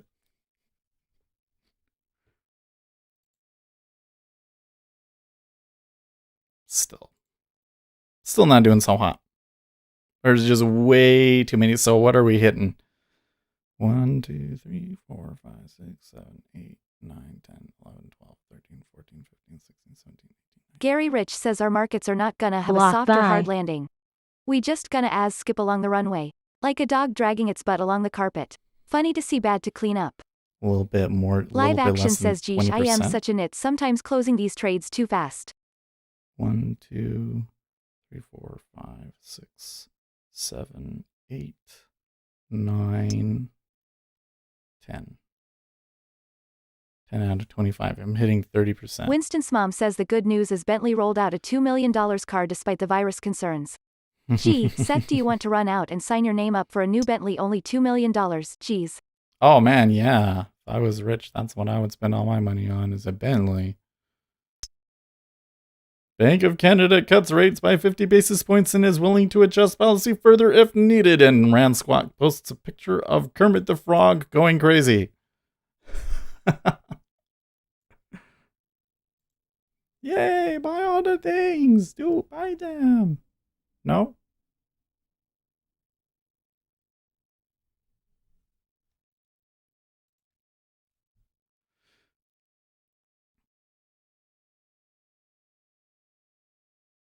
I must be falling victim to the adverse excursion because okay, so let's try doing this differently. Okay.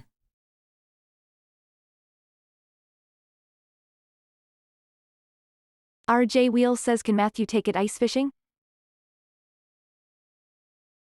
Nope. That couldn't have been a worse spot.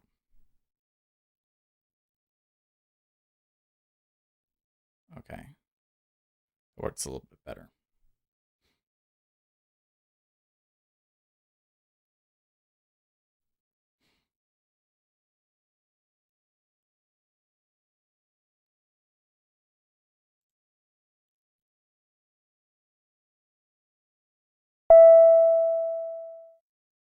What?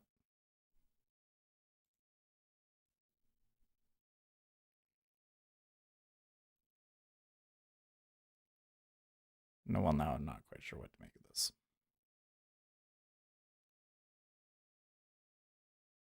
Winston's mom says there is a funny story in the news about a brother who brought a llama to his sister's wedding. Oh yeah, I It saw was that. a family joke the siblings once made, and he Was kept on the Reddit. joke going. The bride's face was not happy. Yeah, he was sitting outside and she didn't look happy about it. Like he wanted to bring it in and she wasn't gonna let him bring it in. Is what it looked like. Okay. This is just so fucking annoying. This market, I shouldn't complain. I know this is why you don't trade this action with live orders, but holy crap, that is so annoying. It's like you get a little bit of adverse excursion. It's like okay, I buy it. Oh, 8 ticks, 16 ticks. It takes a long time, and then all of a sudden it's just wiped out like that. And it's doing that to me both ways. Lucas says, look at the 5 minutes. It's just Winston's crazy. mom says maybe Asher one day will have an alpaca at his wedding. I think I Mrs. wish. Speculator Seth might not have a happy face either. I wish. I want the alpaca farm, folks. Not gonna get it. We're not gonna get it with the stats that I'm doing, winging it, or from my signal. Frankly, I might be willing to go short here now, though. Yeah.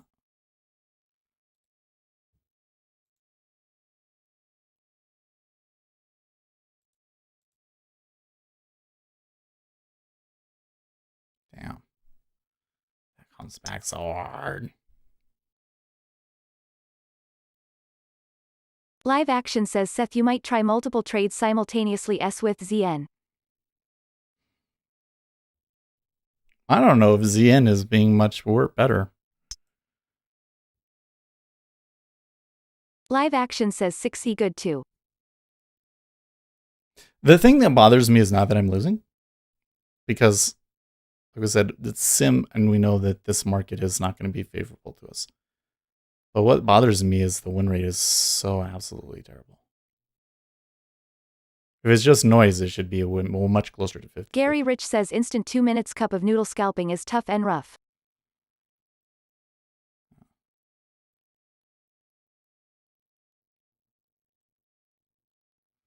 Well, what's happening right now is that the volume is just swinging wildly around a pivot. Around 30, 39 or so.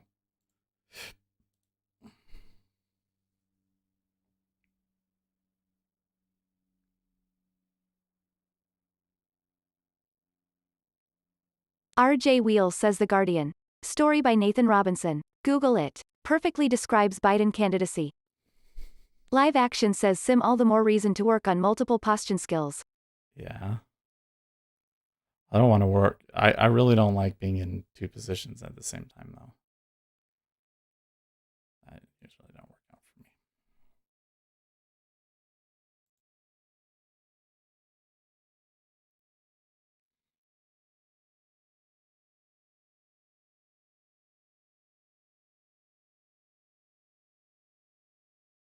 It's so annoying because they will sweep down to take out the 8-tick stop, and then they'll push higher.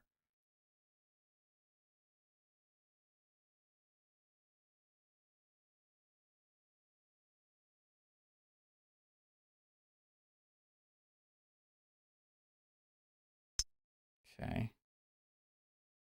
That is starting to look a little bit more positive. Are they going to beat this out? Yes, they did.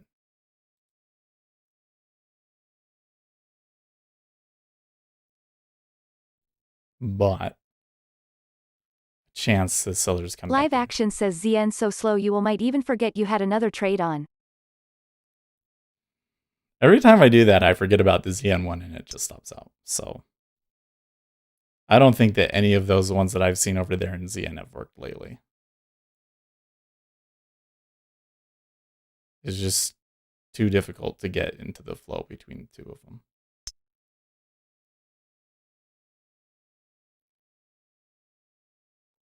Like, I would prefer, I'll do it. I would prefer short. That's not good risk reward in that one, but.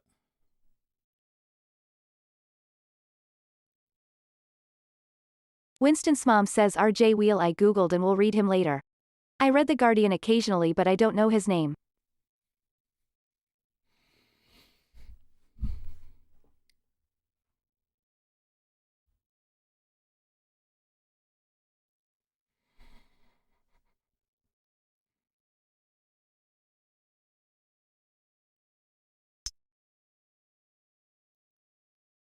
Comes back.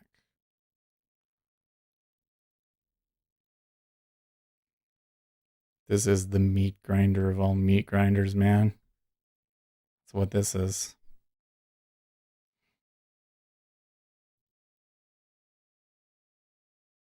Michael Bloomberg suspends campaign.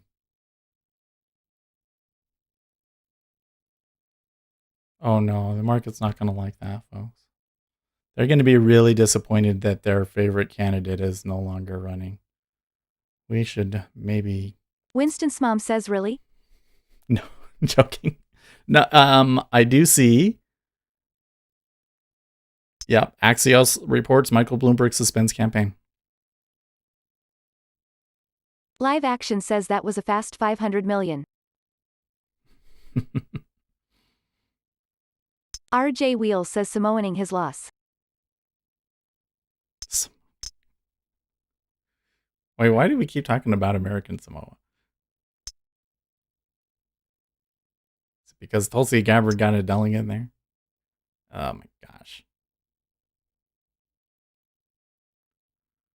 I don't think this RJ one's Wheels gonna work says he out either. campaigned without a stop.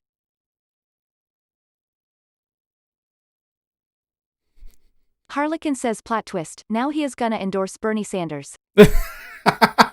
Yeah, right. That would be hilarious if he did, but that's not gonna happen. He's gonna endorse Joe Biden, of course. Probably before the end of the day. And then he's just gonna Gary hit. Rich says Seth, please show us the rabbit.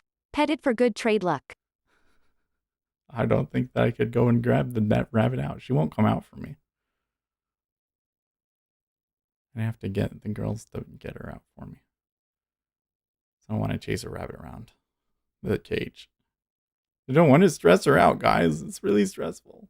And plus, you wouldn't be able to see her on my lap. We'd have to adjust our setup. Okay.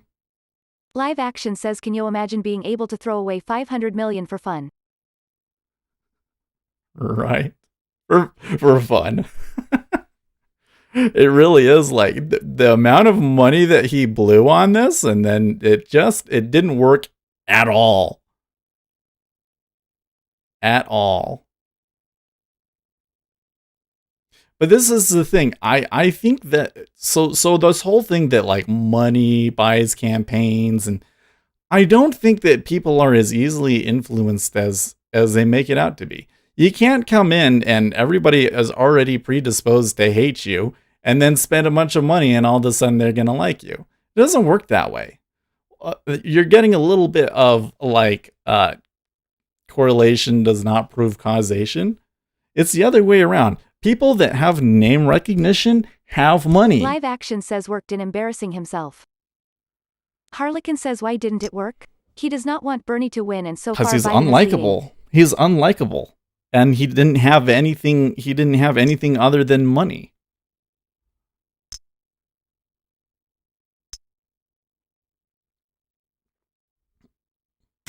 And he did poor in the debates. Maybe if he came out and he did an awesome job in the debates, maybe it would have been a different story. I don't know. Winston's mom says Elon Musk began smoking weed and decided, hey, I can buy a rocket ship and go to space, and I wonder if space munchies are tasty. Some people have way too much money. Nah, so I've been thinking about Elon Musk lately, and I've figured it out. It's that wife of his. It's what's her name? Grimes. Live my Action gosh. says in the real world his yes men are gone. I actually quite like some of her songs. But she is like the hipster of all hipsters. She's having an influence on him. I'm telling you, that's what's going on over there.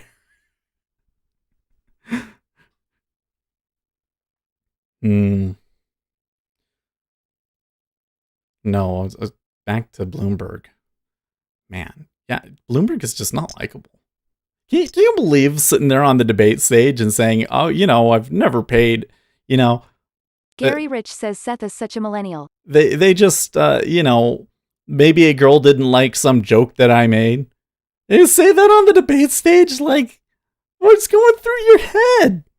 That was such, oh my gosh. And to make matters worse, Elizabeth Warren was just waiting there to knife him. RJ Wheels says back in the day of 6:30 p.m. half-only newscast you could buy election, but today with 24/7 cable and internet voters get past ad buys.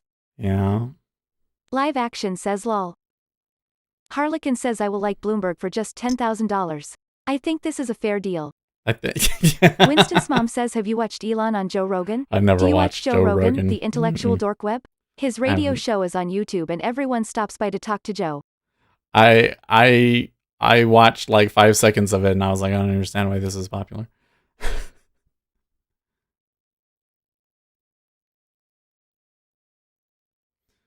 Okay, so interestingly enough, we come back to 3052.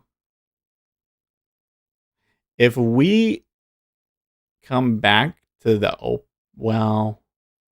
yeah, it would have to be the open. So 3060 or so. If we get back to the open, says because he was one of the first to podcast. We could really jump up, and then 3070, it looks like that there's a really strong candle there and everything. So if we get above 3070, then I think we could really accelerate. So I think I can just kind of leave this one on and see what happens, or at the very least, like trail it really far behind like that. Probably even like to 40 or so. Like, let's keep it within our sights, but oh, actually 50. Why not? Why not? RJ Wheels says he's like the first miner in 1849 San Francisco. Is that what the deal is? Is he's just been around the longest? That might be me someday. Actually, it is me, and it didn't work out for me. Oh, there my demo data slowing down, because I started streaming trading stuff. Like, one was definitely one of the first. And then in the like 3 or 4 years that we've been doing this, so many other YouTube channels have duplicated it, and many of them are much more Gary successful Rich than says me. Joe Rogan has 7.4 mil subs. That's popular. Oh yeah. Winston's mom says RJ Wheel, I found him after watching my favorite professor Malcolm Gladwell, and I also like Steven Pinker, the linguist, author, and professor. Gladwell's podcast is so interesting.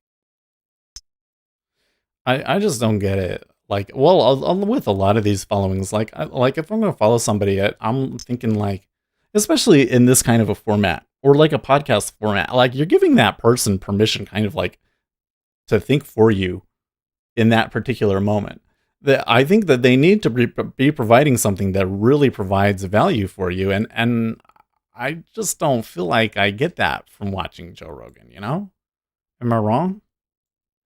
It kind of seems to me like the appeal is because he's not particularly smart. You know? Live Action says ticks real strong. Yeah. Well, so they just ticked through the open. So now we need them to extend past 3070. RJ Wheels says Bill Simmons started a podcast empire and website and just sold it to Spotify for 195 mil. Wow. I like Spotify. Spotify is great. So they're kind of slowed down RJ here at Wheels says 62. those guys are good, Winston. Did the treasuries come down? They did, but they stopped me out first, didn't they? I went short, didn't I? Turn this off. It was a sell at 55. God damn. Can you believe? Winston's mom says Joe Rogan is all about holistic health, meditation, and seeing things from the other side of the matrix, swallowing the red pill. He has tapped into the collective conscious, so to speak. He's not. I mean, I don't know about that. Because, like, I think that he just plays that up because that's the popular culture on the internet right now. So I don't know how you're all in the red pill and you're supporting Bernie Sanders is kind of antithetical. I don't know. Winston's mom says he began as a comedian. Oh, that's right. He was a comedian, wasn't he?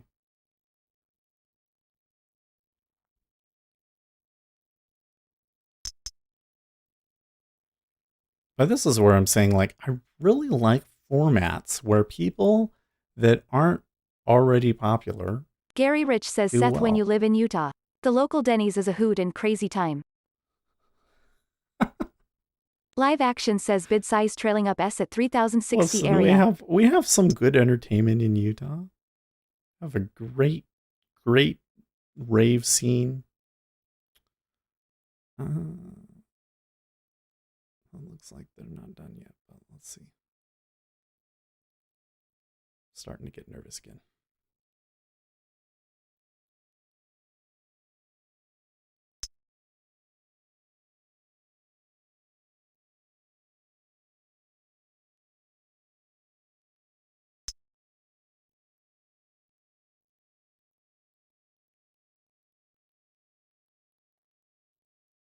Man, what a messy 1 minute chart. if they can get above 3070. 3070. But the range is just tremendous. We're still trading 6-tick ranges. Block It's not. sell. It doesn't look quite as wild as it was like yesterday, but they're still trading a really wide range. Winston's mom says I was looking at a map of hate groups in America and your state only had one hate group that made the report.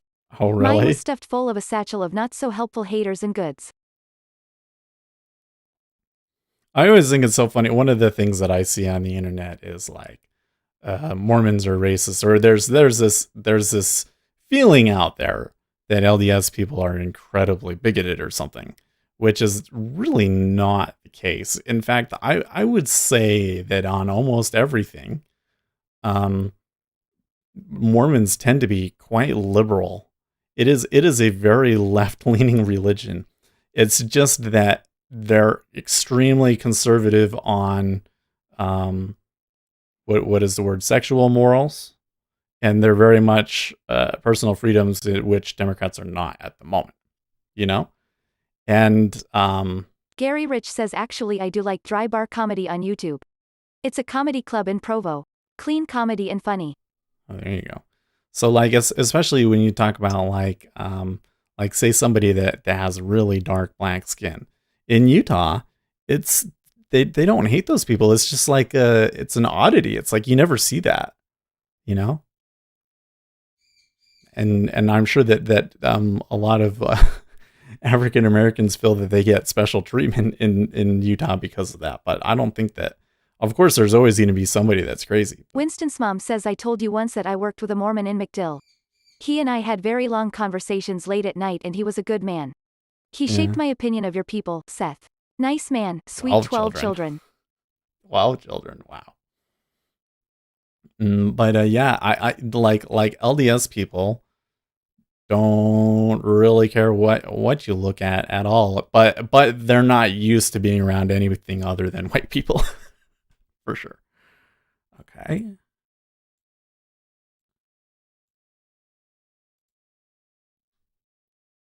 Well, I finally got something to run. I don't know if that cancels out everything else bad that happened, but oh, and like let's filter it back down like that. Oh, it actually is positive now. That's cool. But I want 70. Give me 70. Do it. Do it. Come on. Let's go. Let's go. Let's go. Giddy up.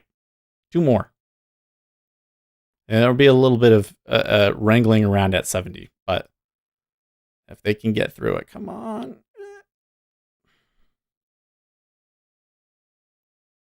It's a lot of profit taking up there, it looks like.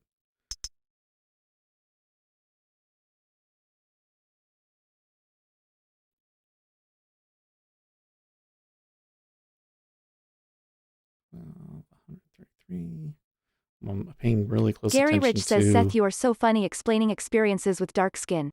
Lol. Live Action says 60 area held ticks still very strong like the other day we went to the moon. I mean, I didn't really explain any experiences. Let me explain an experience to you, okay? When I was a mom missionary... says my mother's husband was a salesman in Jacksonville and he would stop and invite the young Mormons on their bikes over for dinner. Then he would run late getting home and my mother would get mad. Okay, so when I was a missionary, they're your first companion, your trainer. My first companion was the first black South African missionary to serve a mission outside of Africa. So basically, he was the only, Zulu missionary wandering around America. Okay, and they feed you. So like the members will sign up at church to feed you, and we probably would eat, in that particular ward at least, somebody would feed us every night. And oh my gosh, they loved that guy because he could speak in like the clicks, like that kind of stuff. And, he would always get asked to say the prayer. They loved that guy. But it's like they love him, but it's kind of also like, it's a novelty, like the reason they like it is because it's a novelty, not necessarily because they know him. I have to say, being, because I was around him. I think I was with him for like 4.5 months, I think. Because I was with him for a while, and then I went to a couple of other people, and then I was with him again. And I really probably wasn't my favorite missionary, but he was up there. And man, just a really unique personality. The one thing that I always remember about him is that he had no sense of direction at all. Like, everybody thought, oh yeah, it's this Zulu tribesman from South Africa. He must have, he must know his way around and have all these No, hell no. He would sit and look at that map for hours trying to figure out where to go. And I could look at it and just be like, oh yeah, we need to go here. But he wanted to do it for himself, of course. So, but man, he was so bad with directions and reading a map. Oh, okay. So that just about almost canceled out. If we had taken it up there at the top, it would have canceled it out. But they couldn't get up off the 70. I wonder what John thinks of that. I don't think that one quite qualifies.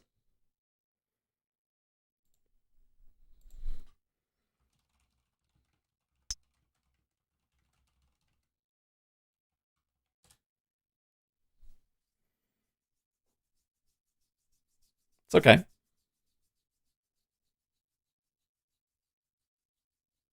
Oh, now that's interesting. Wait, so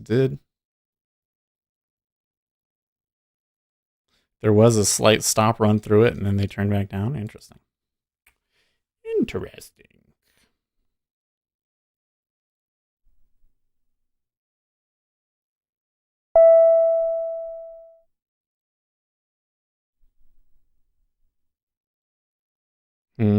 Donald Trump tweeting about Elizabeth Warren. If Elizabeth Warren wasn't in the race, Bernie Sanders would have easily won Massachusetts, Minnesota, and Texas, not to mention various other states. Our modern-day Pocahontas won't go down in history as a winner, but she may very well go down as the all-time great spoiler. Winston's mom says she always was polite and fed the young missionaries well. Yeah. Live Action says, Seth, you ever read Marriott Hotel story? He started out as missionary. Yeah. Winston's mom says, yes, the cliques are so pretty. I knew Green Berets who worked in Africa, and they said when they would meet the new troops, the men always wanted to know about their tribe. Yeah. Winston's mom says, was he very tall, this Zulu? I read about them, and they are astonishing physical specimens of people. Huge people. Oh, he was short. He was so short. Sebastian Marquez says market's very mixed. He was like 5'7" or something. I guess that's not like super short, but it was a small guy. He was smaller than me. Oh man. The other funny thing, like something that as a white guy, like you just never deal with, but with his hair, like it was so weird the way that he sheds. There'd just be these little black curly hairs, literally, and I mean everywhere. It'd get everywhere. He just shed everywhere. Those were the downsides. The thing that I always admired about him, because I'm a pretty argumentative person, but he was a very argumentative person, and he loved to debate the Bible stuff. Like, we were kind of in the Bible Belt, and I almost never bothered with that. I was like, I want to do what the most effective things are, and so I'm going to spend most of my time with the people at which I think I have the best chance of going somewhere with, of them being baptized. But he just would love to argue with people. And I remember him arguing Bible passages with people for like 3 hours. Like, I remember this one time he started like he approached somebody in front of a store or something like that. And he argued with them for like 2 hours. And like other people were getting involved in arguing with him and everything. But he was like, nobody got mad or anything like that. It wasn't bad like that. And he totally held his own. And it was, so I can't do that. Like, if I argue with somebody for that long, I don't think that they're going to come out of it and be happy with me. You know what I mean? Like, you guys see me. I can be a real dick about it, you know? And I kind of, when I'm on the internet, like on Reddit and Facebook, I kind of enjoy when it makes what you create the cognitive dissonance in people, and they don't like you because of it, you know? But not him. Everybody just always liked him, even when he was disagreeing with them in the most vehement way possible. It was he was really good. And like he went back in South Africa and did a lot of great things. It was just he was a special guy. He was a special guy. Sebastian Marquez says market's very mixed. Winston's mom says 27 watching now. Streaming 2 hours now. Please hit like. Winston's mom says maybe he was masquerading as a Zulu but he was really Watusi. His mom was Winston's Zulu. mom says what happened to him? Do you keep in touch with your former partners in missionary? I like that you enjoy discussing politics and are interested in finding out other people's perspectives. Well, because he lives in South Africa and he doesn't have a very strong internet presence, but I've checked up on him from time to time. He's doing well. Yeah.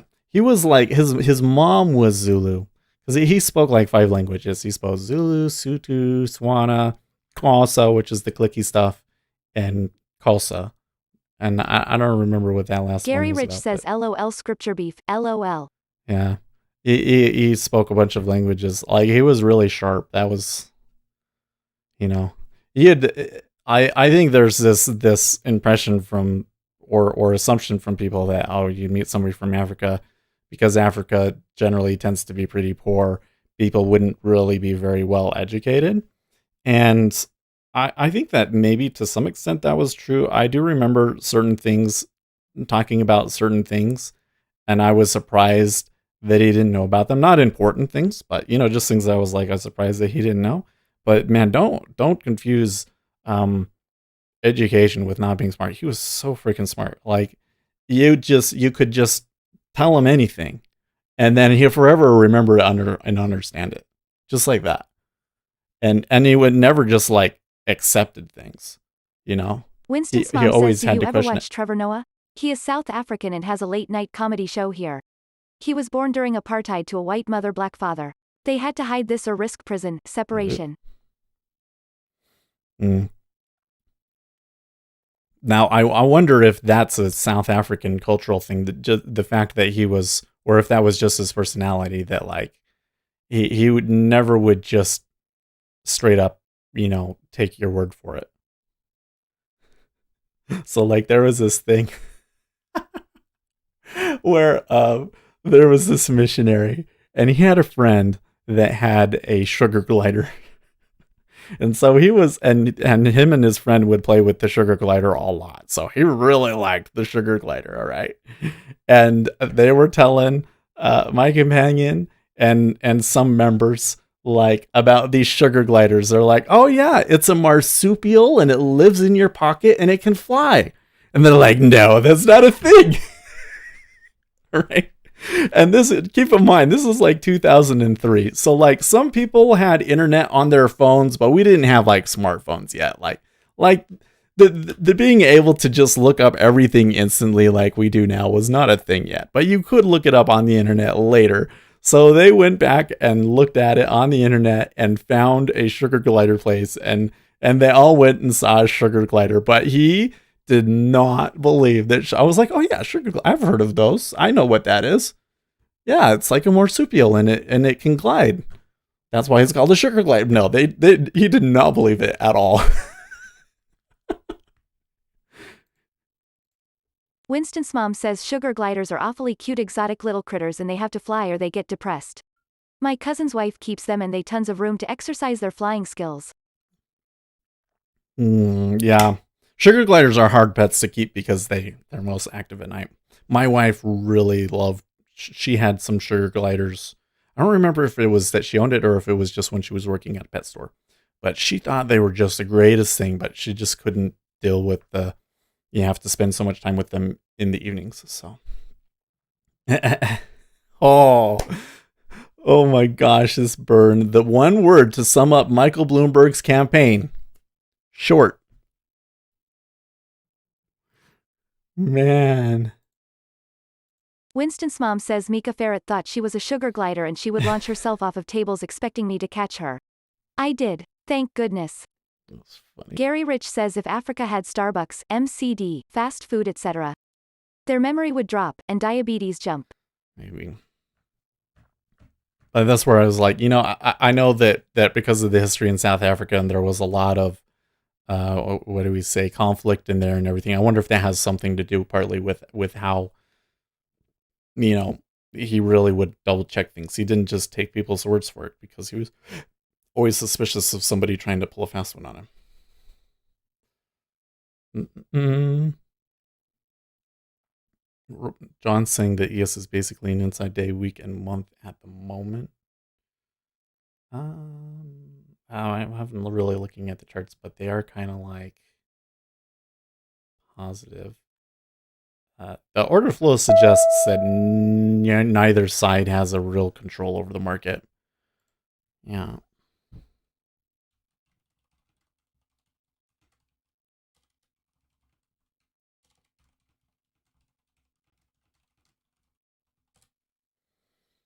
There was a short, I guess.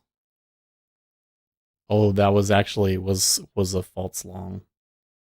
Ooh.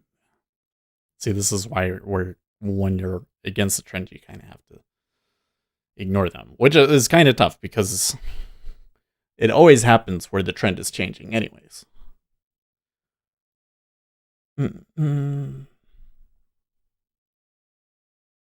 1.5 million barrels per day cut rumored by OPEC. Oh yeah, that would change things for sure. Oh, sorry, I missed the comment here. Harlequin says at Winston's mom I like Trevor Noah, but I find most of the other guys on the show lackluster. Like Dulce Sloan or Jabuki and so on. Winston's mom says Harlequin, I kind of like the Asian guy but I agree. My favorite part of his show is the behind the scenes. When he just talks and the stage guys move things around. It's casual.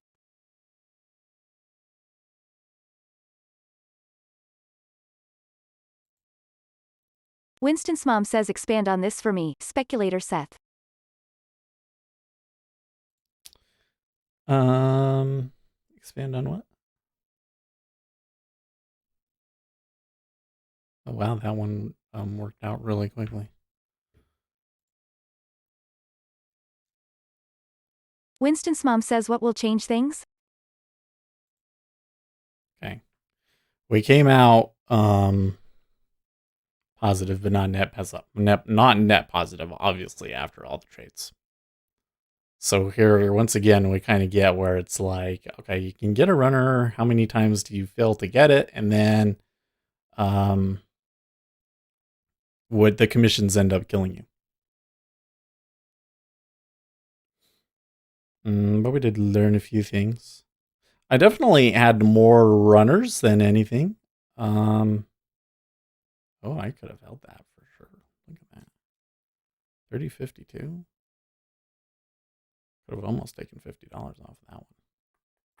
That probably would have paid for all the commissions. Wow. Supreme Court takes up first big abortion case of Trump era. Or are we going to get a ruling on abortion here in a month or two? Bloomberg is now backing Biden for president. I really don't think that the market cares. And yet I see so many traders that seem to think that it does.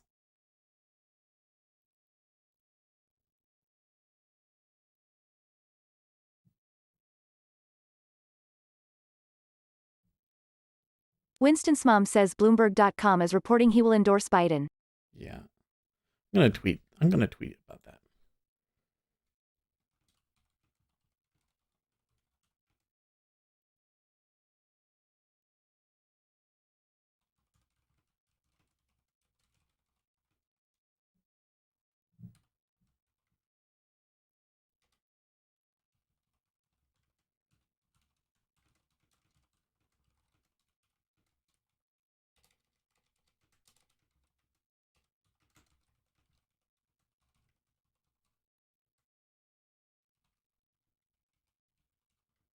RJ Wheels says it started trading up after Virginia at 7 East last night.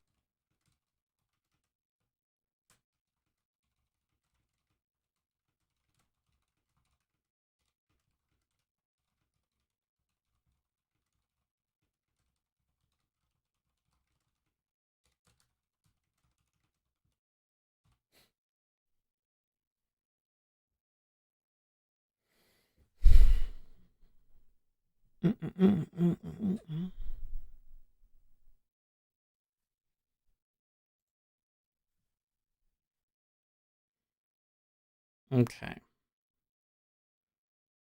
I'm sitting here thinking about if I should take some other trades, but I think not.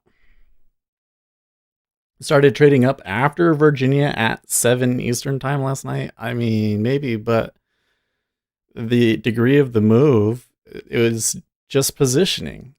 And did we see clear volume coming through? Like, I guess we could go back and look at a footprint. Let's go back and look at a footprint. Duplicate in the window. Let's see if we can get a footprint here. So what we want is volumetric bars with a 30-minute time period. 30-minute time period. Yeah. Delta type, all of these things. Okay.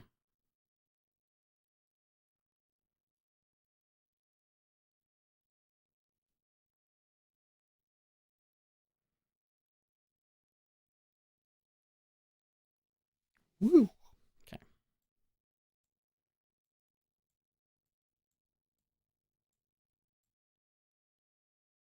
RJ Wheel says so if Bernie smashed Virginia last night and started a delegate march, do you think market would still be this high? So what time were you talking Gary about? Rich says you didn't think Bloomberg would support Warren after she lit him up like a Christmas tree. No. A. Biden will forget who endorses him an hour later.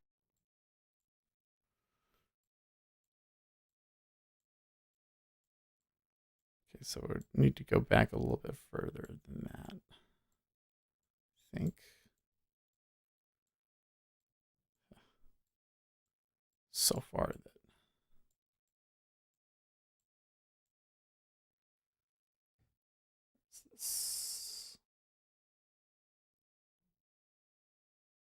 No, it's really 1630. Is that correct? RJ Wheel says look at 7 last night. 7 Eastern time?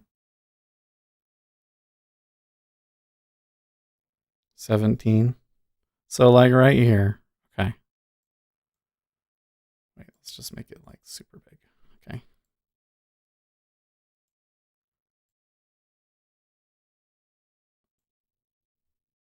RJ Wheel says yes. Okay, so that's going to be about 1730 my time. So you can see where it took off. The point of control for that time period was 370 contracts. 370 contracts. I bet. Let's come back over here. Oh, look. There's a 300, almost the, oh, maybe not quite. Okay, there's 770 traded at that price. Okay. How can you say that that was significantly correlated to... RJ Wheel says Virginia declared Biden with 0%. They based on exit polls. I say that move, I mean, it's possible. I'm not going to say that it's impossible that that's why it moved, but I say that there's not enough evidence to say that because their volume was so light during that time. The volume was really so light. Now, when we come further back up there, they're Live trading a little bit more this up election here. Will be funny when Biden and Trump both point fingers at each other for ties with Russia and Ukraine. You're getting more up here, but it's not.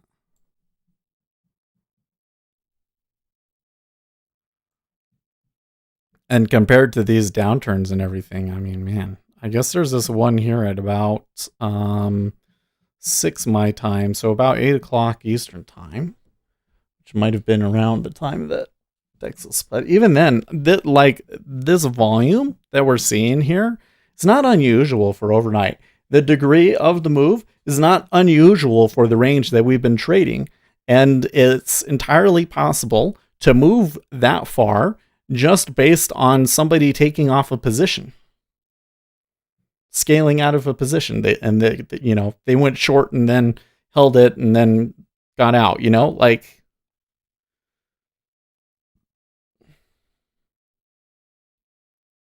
Anyways, so I just do not see the case that The market is trading because of the Democrat primary. And from a logical standpoint, it doesn't make sense RJ to me Wheels says the either. volume represents Biden. Low turnout. No energy. But here we are. Up. Right. Yeah. Anyways, from a logical standpoint, it doesn't make sense because Donald Trump's going to beat him. I don't think anybody really believes that he's going to beat Donald Trump. I don't think the people voting for him believed that. I think they're just voting for him because they don't want Bernie. I don't think that anybody thinks that Bernie, well, except for the Bernie Sanders fans, but pretty much everybody else I think understands that he's going to lose too. I could be wrong. That's one of those, like, I don't know what other people know and believe, but I really don't think that the market cares. What I would want to see is like a burst of volume, and they take out prices very, very quickly. It's just not happening. Let's try it on a 5-minute time period, okay?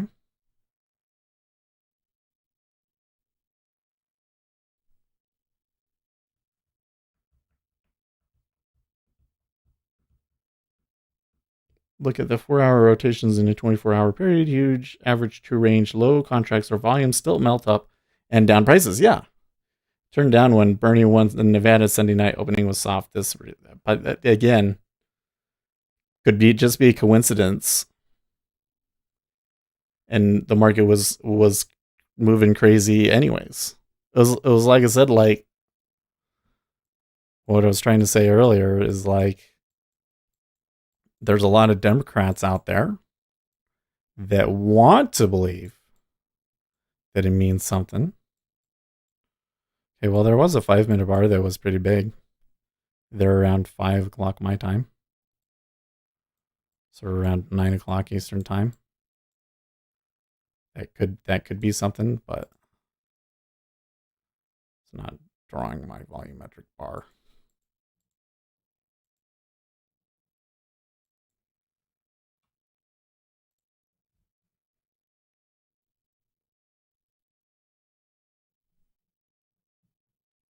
But I really don't understand why it would be a significant part of the market when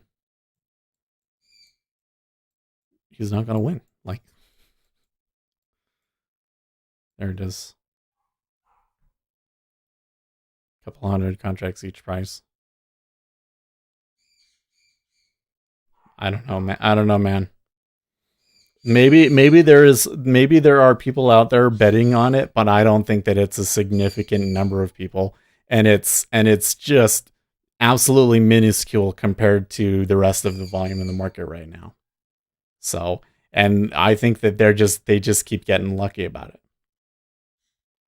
Turn around and watch. If you get polls, like especially after convention, showing Donald Trump down in significant states, like say that Joe Biden is ahead of him in Pennsylvania, then you'll see the market will probably almost immediately turn down on that news. And you'll see it. It'll be like when the poll is released, immediate move down, strong volume. You'll see it.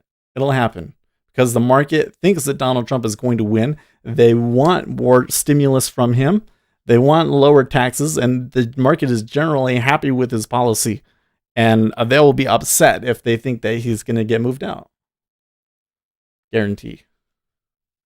I don't think that it'll be like a complete market rout if it was like Bernie was going to win, but I digress. Oops. Look at those wicks.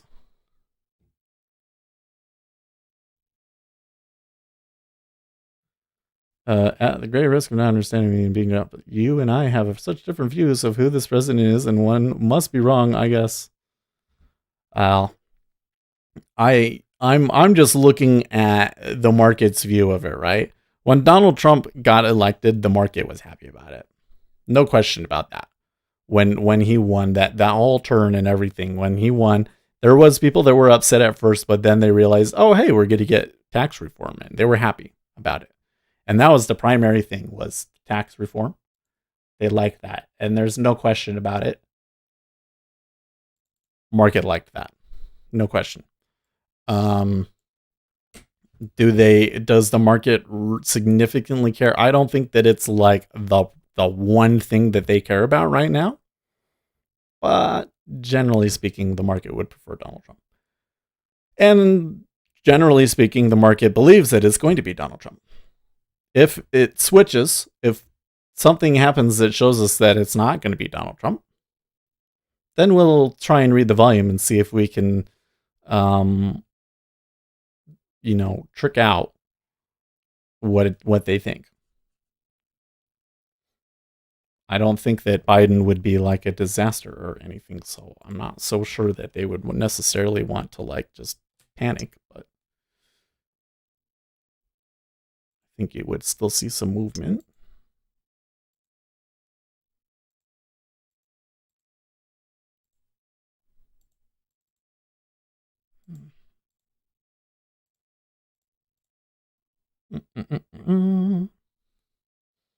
Oh, well, look at that. We came back up to 54. So they're starting to really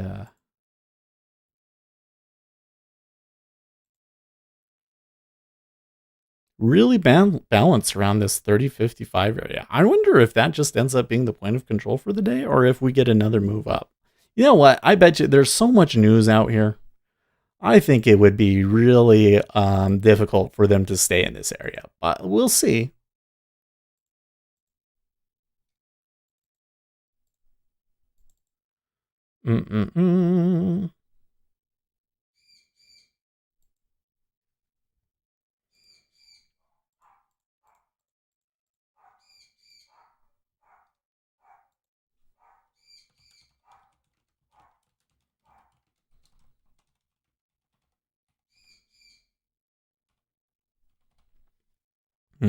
I'm just noticing there was some good upturn in the treasuries for the first part of us trading here, and then it came back down. Like that short that I made probably didn't make a whole lot of sense. I don't know if trading treasuries today would have been better though. It doesn't look like good conditions for trading overall. And Bitcoin doesn't seem to be moving much of anywhere either.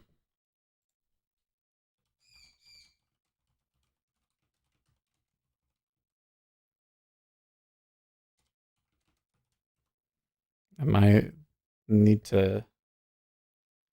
I'm on the March contract. I don't know.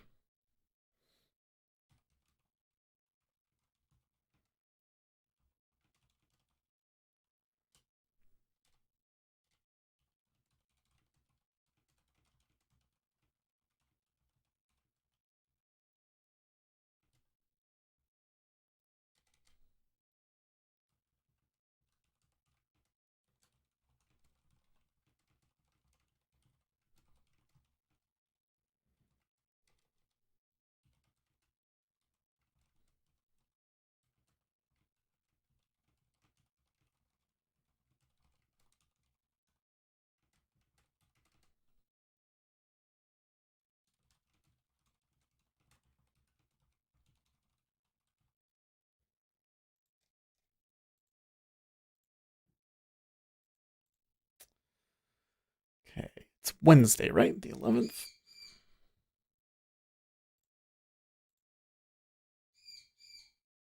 I think most people would think Biden would hold the course, slow and steady, pretty much not change much. He is a safe bet for moderates who really can't climb on board with Bernie's plans. Probably.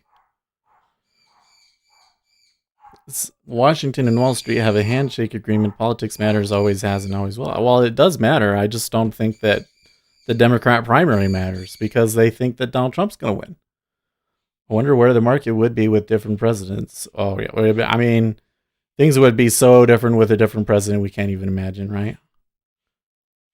I don't know how much it would be different live action, but I think the deficit would be lower and we would not have the sugar high from the tax cuts. Well, yeah. I mean, here's the thing: is that there would have been a lot of market volatility that never happened, but at the same time, market might not necessarily have moved up per se. markets were kind of struggling before the election, and kind of felt like that the only reason they pulled that out was because of tax cuts. But the thing is that then, like, what, we could be in a war with Iran or who knows what. So like, it's impossible to say. It's impossible to really cut that out. Would the deficit be lower? Probably would be. Probably would be. My understanding is that the tax cuts has actually generated more revenue, but I think that the deficit is still, what is the word? It's not because of the taxes, basically. Um, the revenue raised is basically the same, but we've increased our spending significantly. Would we have increased our spending significantly if it wasn't Donald Trump? I think probably not. Because the Republicans would have just refused to do anything. Would have just refused to do anything, and certainly not do anything that would increase the deficit. So we would probably just still be in this space where they never made any kind of a deal. So probably the deficit would be a little bit less. But where the market would be, I can't say, because probably a completely different set of things would happen. And we might have had a completely different set of economic circumstances and panics. Like, I don't think that you can just say, well, if the China trade war thing never happened, then it would have just been all up throughout that whole 2 years. No, probably not. So, in fact, I honestly think that the constant, like, come in and scare people from trade war and everything has been really good for the market, because it's prevented them from ever overextending. We're always trying to catch up. In fact, this last month in February, probably the first time that we've really overextended. Well, that and like the first 6 months of Donald Trump's presidency, that was also overdone. Okay. I think that's it. Come back and look at this. Of course, I took those treasury trades, kind of screwed me over, but what is the word that you say? There's net and there's... Anyways, when you add commissions in, it's definitely not going to be profitable, but we're able to come in here, and I think that what we're doing is viable, but certainly not in this market. Bloomberg endorsed Biden. Yes, we got that one. Warren will probably endorse Biden in the next few days. Oh, you really think that Warren... Okay, if Warren endorses Biden, I will be so shocked. I will be so shocked, but I do think it's a possibility. From Elizabeth Warren's perspective, it makes way more sense to endorse Biden, because I don't think that if you get rid of Elizabeth Warren, that Bernie has enough steam now. She should have dropped out earlier, because she stayed in through Super Tuesday. Now Bernie is screwed. So she has leverage, right? She can say, okay, I'll endorse you if I'm your vice president, right? So it's a real possibility. But endorsing Biden would be against everything that she believes in. So if she does it, then she's a total hack. And that's the end of her. I don't think that any progressives would ever trust her again if she endorsed Biden. So I would still lean towards her just endorsing Bernie, or dropping out and not endorsing anyone. Giving me a long there. 30.47. The problem with this market is that it comes through it too fast. Normally when we take this trade, it would be real slow, and you could have... The progressives have already abandoned her. Oh, yeah, sure. Well, there was a bunch of people that were thinking, oh, well, maybe we could, Who do you think Biden will tap for vice president if he chooses a woman? Perhaps Elizabeth, he will make the woman so tired of the hate that you reason to support him. Or, I think that there's a really strong... Oh, I gotta go, man. I think that there's a really strong case for him to select a minority. So like that woman that ran to be governor of Maryland or whatever that lost is probably a really strong candidate. Elizabeth Warren is Pete Buttigieg, maybe. I think that's less likely with Biden. Kamala Harris is probably a strong pick too. I think though overall, vice president is really hard to predict. It's Abrams. That's her name. Yeah, I think Abrams would be a strong pick. Kamala Harris would guarantee his last. I don't know. I don't know if it makes a huge difference. Warren will endorse Biden. She wants to be in charge of Indian affairs. Yeah, I don't know. My experience with vice presidential picks is that it's just so difficult to predict ahead in advance, and that they very often will select somebody that we just have no clue is even on the list, So I don't think that it's something that I have a very good chance of predicting. Anyways, fun day, guys. I'm glad that I came out up again, but man, when you add in the commissions from all of this, it just doesn't work. It just doesn't work. Not with commissions. But it was fun. And hopefully we get back to a normal market in a few weeks and we can test it out and build an account back up again, huh? Okay. So we'll see you guys tomorrow. Ooh, some good stuff. Ooh, well, probably won't have it tomorrow, but Friday. I'm excited for Friday, but I'm not going to tell you why. I'm excited for Friday. Be here on Friday. Anyways, I'll see you tomorrow. And in the meantime, stay profitable, friends.